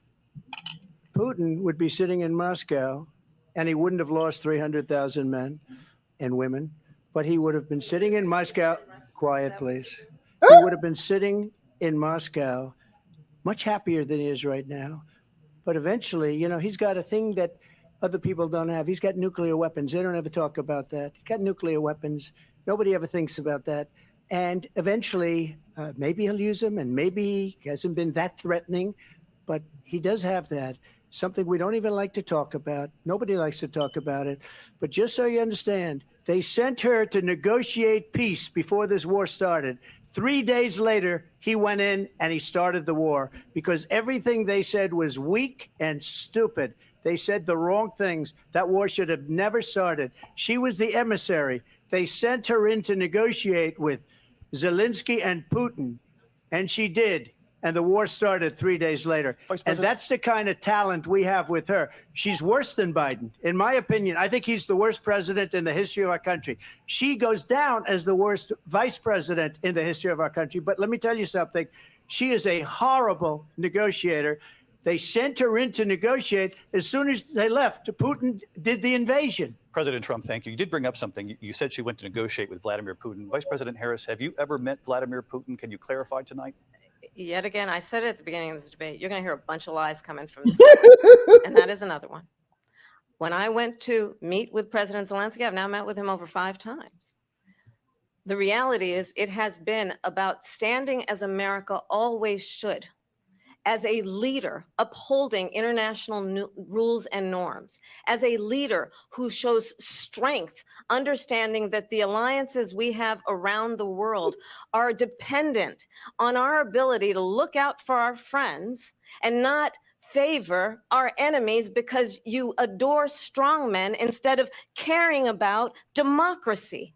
And that is very much what is at stake here. The President of the United States is commander-in-chief. And the American people have a right to rely on a president who understands the significance of America's role and responsibility in terms of ensuring that there is stability and ensuring we stand up for our principles and not sell them for the benefit of personal flattery. We've talked about Ukraine and Vladimir Putin. I do want to talk about Afghanistan. It came up in the first hour of this debate. I want to move on to Afghanistan. Stoltenberg said Trump did the most amazing thing I've ever seen. He got these countries, the 28 countries at the time, to pay up. He said, I've never seen. He's the head of NATO. He said, I've never seen. For years, we were paying almost all of NATO. We were being ripped off by European nations, both on trade and on NATO. I got them to pay up by saying one of the statements you made before, if you don't pay, we're not going to protect you. President Otherwise, Trump. we would have never gotten it. He said it was one of the most Man, incredible jobs that he's ever seen done. Thank you. I want to turn to Afghanistan. It came up in the first hour of the debate, and we witnessed a poignant moment today on Capitol Hill, honoring the soldiers who died in the chaotic withdrawal from Afghanistan. I do want to ask the Vice President, do you believe you bear any responsibility in the way that withdrawal played out? Well, I will tell you, I agreed with President Biden's decision to pull out of Afghanistan. 4 presidents said they would, and Joe Biden did. And as a result, America's taxpayers are not paying the $300 million a day we were paying for that endless war. And as of today, there is not one member of the United States military who is in active duty in a combat zone in any war zone around the world, the first time this century. But let's understand how we got to where we are. Donald Trump, when he was president, negotiated one of the weakest deals you can imagine. He calls himself a deal maker. Even his national security advisor said it was a weak, terrible deal. And here's how it went down. He bypassed the Afghan government. He negotiated directly with a terrorist organization called the Taliban. The negotiation involved the Taliban getting 5,000 terrorists, Taliban terrorists released. And get this, and the president at the time invited the Taliban to Camp David, a place of storied significance for us as Americans, a place where we honor the importance of American diplomacy, where we invite and receive respected world leaders. And this former president, as president, invited them to Camp David because he does not again appreciate the role and responsibility of the President of the United States to be commander-in-chief with a level of respect. And this gets back to the point of how he has consistently disparaged and demeaned members of our military, fallen soldiers, and the work that we must do to uphold the strength and the respect of the United States of America around the world. Vice President Harris, thank you. President Trump, your response to her saying that you began the negotiations with the Taliban. So if you take a look at that period of time, the Taliban was killing our soldiers, a lot of them, with snipers. And I got involved with the Taliban because the Taliban was doing the killing. That's the fighting force within Afghanistan. They don't bother doing that because, they deal with the wrong people all the time. But I got involved. And Abdul is the head of the Taliban. He is still the head of the Taliban. And I told Abdul, don't do it anymore. You do it anymore, you're going to have problems. And he said, why do you send me a picture of my house? I said, you're going to have to figure that out, Abdul. And for 18 months, we had nobody killed. We did have an agreement negotiated by Mike Pompeo. It was a very good agreement. The reason it was good, we were getting out. We would have been out faster than them, but we wouldn't have lost the soldiers. We wouldn't have left many Americans behind, and we wouldn't have left $85 billion worth of brand new, beautiful military equipment behind. And just to finish, they blew it. The agreement said you have to do this, and they didn't do it. They didn't do it. The agreement was terminated by us because they didn't do what they were supposed to do. I want to move on. And these people did the worst withdrawal, and in my opinion, the most embarrassing moment in the history of our country. And by the way, that's why Russia attacked Ukraine, because they saw how incompetent she and her boss are. President Trump, thank you. I want to move on now to race and politics in this country. Mr. President, you recently said of Vice President Harris, quote, I didn't know she was black until a number of years ago when she happened to turn black, and now she wants to be known as black. I want to ask a bigger picture question here tonight. Why do you believe it's appropriate to weigh in on the racial identity of your opponent? I don't, and I don't care. I don't care what she is. I don't care. You make a big deal out of something. I couldn't care less. Whatever she wants to be is okay with me.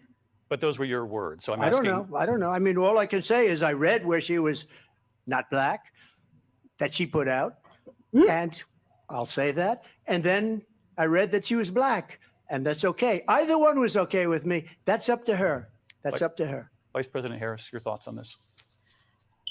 I think honestly, I think it's a tragedy that we have someone who wants to be president who has consistently over the course of his career attempted to use race to divide the American people. I do believe that the vast majority of us know that we have so much more in common than what separates us, and we don't want this kind of approach that is just constantly trying to divide us, and especially by race. And let's remember how Donald Trump started. He was he owned buildings, and he was investigated because he refused to rent property to black families. Let's remember, this is the same individual who took out a full-page ad in the New York Times calling for the execution of 5 young Black and Latino boys who were innocent, the Central Park 5. Took out a full-page ad calling for their execution. This is the same individual who spread birther lies about the first Black president of the United States. Okay. And I think the American people want better than that, want better than this, want someone who understands, as I do, I travel our country. We see in each other a friend. We see in each other a neighbor. We don't want a leader who is constantly trying to have Americans point their fingers at each other. I meet with people all the time who tell me, can we please just have discourse about how we're going to invest in the aspirations and the ambitions and the dreams of the American people? Knowing that regardless of people's color or the language their grandmother speaks, we all have the same dreams and aspirations and want a president who invests in those, not in hate and division. Vice President Harris, thank you. Lindsay? President Trump, this is now your 3rd time. This is the most divisive presidency in the history of our country. There's never been anything like it. They're destroying our country, and they come up with things like what she just said. Going back many, many years, when a lot of people, including Mayor Bloomberg, agreed with me on the Central Park 5, they admitted, they said, they pled guilty. And I said, well, if they pled guilty, they badly hurt a person, killed a person ultimately. And if they pled guilty, then they pled, we're not guilty. But this is a person that has to stretch back years, 40, 50 years ago, because there's nothing now. I built one of the greatest You talked about economies in the 52 history years. of the world, and I'm going to build it again. It's going to be bigger, better, and stronger. But they're destroying our economy. They have no idea what a good economy is. Their oil policies, every single policy. And remember this, she is Biden. You know, she's trying to get away from Biden. I don't know the gentleman, she says. She is Biden. The worst inflation we've ever had, a horrible economy because inflation has made it so bad. You don't want to talk about the that race. you can't get anymore. away with that. Thank you. Your time is up. I want to respond to that, though. I want to just respond briefly. Clearly, I am not Joe Biden, and I am certainly not Donald Trump. And what I do offer is a new generation of leadership for our country, one who believes in what is possible, one who brings a sense of optimism about what we can do instead of always disparaging the American people. I believe in what we can do to strengthen our small businesses, which is why I have a plan. Let's talk about our plans and let's compare the plans. I have a plan to give startup businesses $50,000 tax deduction to pursue their ambitions, their innovation, their ideas, their hard work. I have a plan, $6,000 for young families for the first year of your child's life to help you in that most critical stage of your child's development. I have a plan that is about allowing people to be able to pursue what has been fleeting in terms of the American dream by offering a help with down payment of $25,000 down payment assistance for first-time home buyers.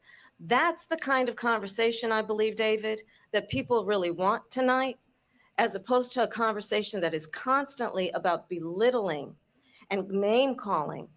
Let's turn the page Vice President and move Harris, forward. thank you. Let's turn to policy. President Let's Trump, turn back we to have policy. to move on. President Trump. Let's turn to policy, please. To defund the police. She has Oh, a girl, plan boy. to confiscate everybody's gun. President Trump, She we has do a have to plan move to on to not other allow issues. fracking in Stop. Pennsylvania or anywhere else. Okay. That's you, Mr. what her President. plan is until just recently. I just need Lindsey, to go ahead. respond President because Trump, the President former Trump. president has said No, I'm something sorry. twice that I need to No, respond to. I'm sorry. We're I gonna just we're need gonna to move respond on, Vice one President. time You to let what him he talk. President said. Let her Trump, this talk. is now your Yes. third time running for president. You have long vowed to repeal and replace the Affordable Care Act, also known as Obamacare. You have failed to accomplish that. You now say you're going to keep Obamacare, quote, unless we can do something much better. Last month, you said, quote, we're working on it. So tonight, 9 years after you first started running, do you have a plan, and can you tell us what it is? Obamacare was lousy health care, always was. It's not very good today. And what I said, that if we come up with something, and we are working on things, we're going to do it and we're going to replace it. But remember this, I inherited Obamacare because Democrats wouldn't change it. They wouldn't vote for it. They were unanimous. They wouldn't vote to change it. If they would have done that, we would have had a much better plan than Obamacare. But the Democrats came up, they wouldn't vote for it. I had a choice to make when I was president. Do I save it and make it as good as it can be, never going to be great, or do I let it rot? And I felt I had an obligation, even though politically it would have been good to just let it rot and let it go away. I decided, and I told my people, the top people, and they're very good people. I have a lot of good people in that administration. We read about the bad ones. We had some real bad ones too, and so do they. They have really bad ones. The difference is they don't get rid of them. But let me just explain. I had a choice to make. Do I save it and make it as good as it can be, or do I let it rot? And I saved it. I did the right thing. But it's still never going to be great, and it's too expensive for people. And what we will do is we're looking at different plans. If we can come up with a plan that's going to cost our people, our population, less money and be better health care than Obamacare, then I would absolutely do it. But until then, I'd run it as good as it can be run. So just a yes or no, you still do not have a plan. I have concepts of a plan. I'm not president right now. But if we come up with something, I would only change it if we come up with something that's better and less expensive. And there are concepts and options we have to do that. And you'll be hearing about it in the not too distant future. Vice President Harris, in 2017, you supported Bernie Sanders' proposal to do away with private insurance and create a government-run healthcare system. 2 years later, you proposed a plan that included a private insurance option. What is your plan today?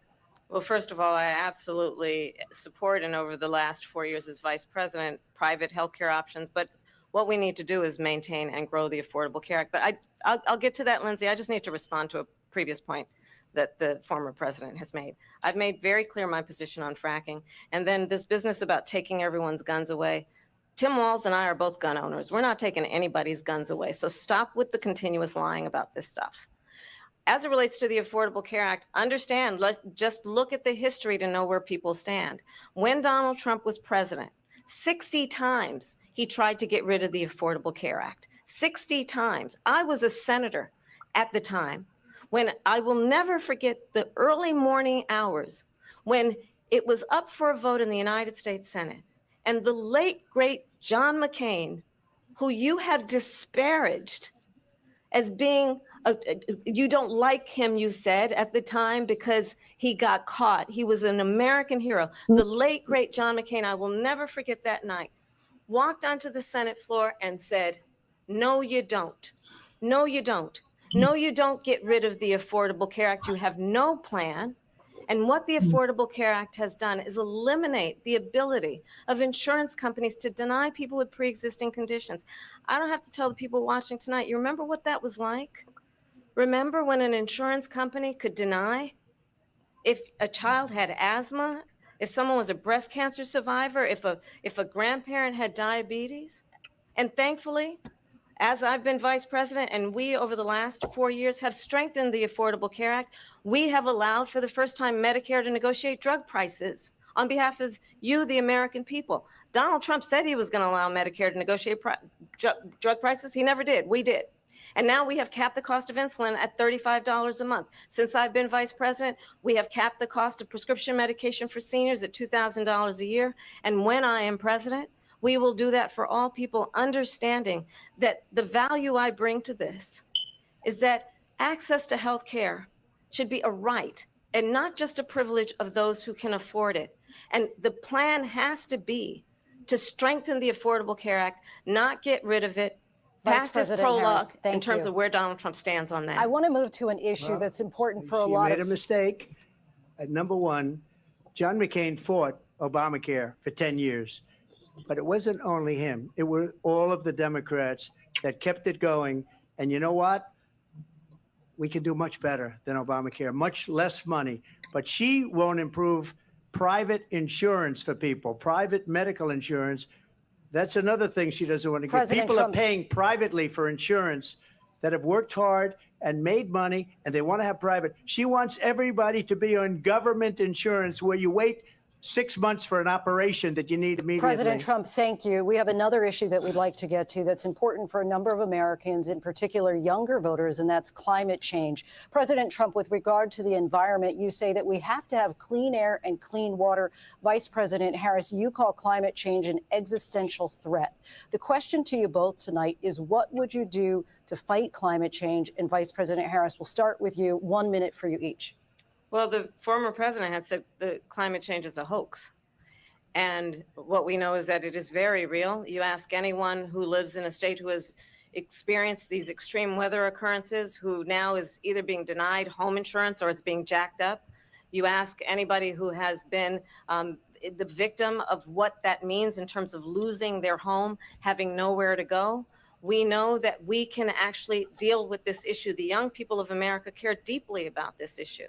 And I am proud that as vice president over the last 4 years, we have invested $1 trillion in a clean energy economy, while we have also increased domestic gas production to historic levels. We have created over 800,000 new manufacturing jobs while I have been vice president.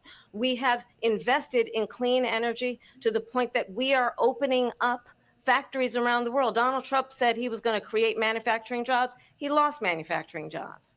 And I'm also proud to have the endorsement of the United Auto Workers and Sean Fain, who also know that part of building a clean energy economy includes investing in American-made products, American automobiles. It includes growing what we can do around American manufacturing and opening up auto plants, not closing them like happened under Donald Trump. Vice President Harris, thank you. That didn't happen under Donald Trump. Let me just tell you, they lost 10,000 manufacturing jobs this last month. It's going, they're all leaving. They're building big auto plants in Mexico, in many cases owned by China. They're building these massive plants, and they think they're going to sell their cars into the United States because of these people.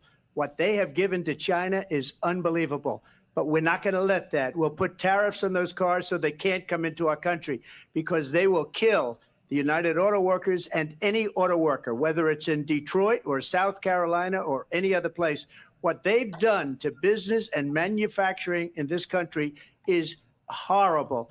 We have nothing because they refuse. You know, Biden doesn't go after people because supposedly China paid him millions of dollars. He's afraid to do it. Between him and his son, they get all this money from Ukraine. They get all this money from all of these different countries. And then you wonder, why is he so loyal to this one, that one, Ukraine, China? Why is he? Why did he get $3.5 million from the mayor of Moscow's wife? Why did she pay him $3.5 million? This is a crooked administration, and they're selling our country down the tubes. President Trump, thank you. Thank you. We'll be right back with closing statements from both of our candidates. An historic night, this ABC News presidential debate from Philadelphia. Back in a moment.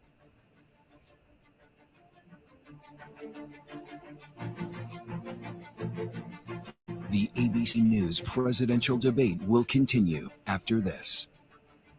Still talking about what Biden did. This PBS News presentation is made possible by Consumer Cellular, this is Sam. How may I help you?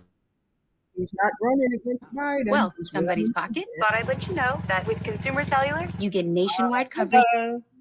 He's not running against Biden, so I don't understand why he keeps talking about Biden. Thought it was very interesting. He has a plan. Oh no, he has a concept, not a plan. But we'll be hearing about his plan. I don't know. Quite interesting. Quite interesting. But she got him several times this time. He just can't stop lying. I like when he said she met with Putin. And I'm like, why would he say she met with Putin? She didn't meet with Putin. It's too much. It's just too much, okay? But I'm really interested in hearing what those who are undecided, because I don't understand how people were undecided. That's one thing. But I wonder if this changed anyone's mind. That's what I wonder. And I know most of you who had the bingo card, you should have bingoed already several times over. So we'll be coming back in just 1 second, or maybe 60. It's going to be funny. It's going to be really funny.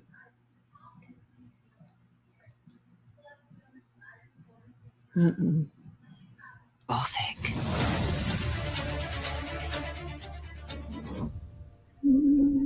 Welcome to the Oklahoma Delta. This is nature at its absolute finest. This is crazy. This is a battle. That is powerful. Like a king. Oh my god. Oh my god.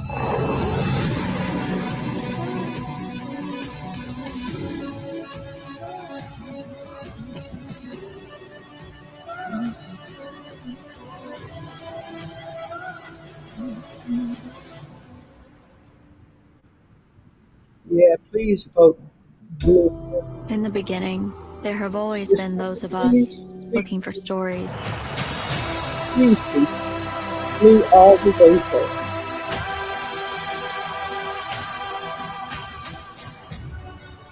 This is a huge moment. I feel like there's nothing around that can stop me.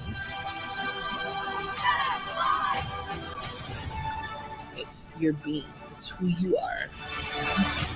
We need to do something to make a change. I know that there are people like me out there. We need to have a voice. It's what you do next that matters.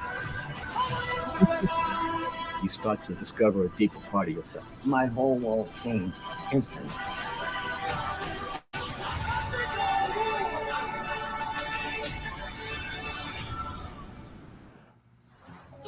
you can't have the United States without the histories of all of the Latino communities.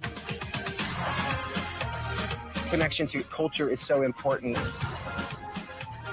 I move and feel in my traditions and my stories. We do what we love with respect and loyalty. We have changed U.S. history. Sí, se puede.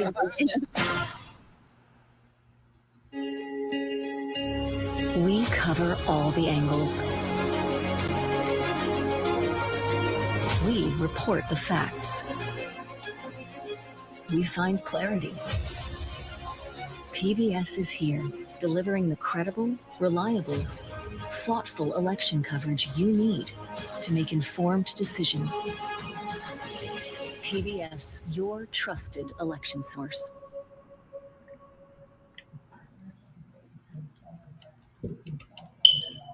Live from the National Constitution Center in Philadelphia, Pennsylvania. Here again, David Muir and Lindsay Davis. Welcome back tonight. The time has come for closing statements, and Vice President Harris, we begin with you. So I think you've heard tonight two very different visions for our country. One that is focused on the future, and the other that is focused on the past, and an attempt to take us backward. But we're not going back. And I do believe that the American people know we all have so much more in common than what separates us. And we can chart a new way forward. And a vision of that includes having a plan, understanding the aspirations, the dreams, the hopes, the ambition of the American people, which is why I intend to create an opportunity economy, investing in small businesses, in new families, in what we can do around protecting seniors, what we can do that is about giving hardworking folks a break and bringing down the cost of living. I believe in what we can do together that is about sustaining America's standing in the world and ensuring that we have the respect that we so rightly deserve, including respecting our military and ensuring we have the most lethal fighting force in the world. I will be a president that will protect our fundamental rights and freedoms, including the right of a woman to make decisions about her own body and not have her government tell her what to do. I'll tell you, I started my career as a prosecutor. I was a DA, I was an attorney general, a United States senator, and now vice president. I've only had one client, the people. And I'll tell you, as a prosecutor, I never asked a victim or a witness, are you a Republican or a Democrat? The only thing I ever asked them, are you okay? And that's the kind of president we need right now. Someone who cares about you and is not putting themselves first. I intend to be a president for all Americans and focus on what we can do over the next 10 and 20 years to build back up our country by investing right now in you, the American people. Vice President Harris, thank you. President Trump? So she just started by saying she's going to do this, she's going to do that, she's going to do all these wonderful things. Why hasn't she done it? She's been there for 3.5 years. She's not the They've president. had 3.5 years to fix the border.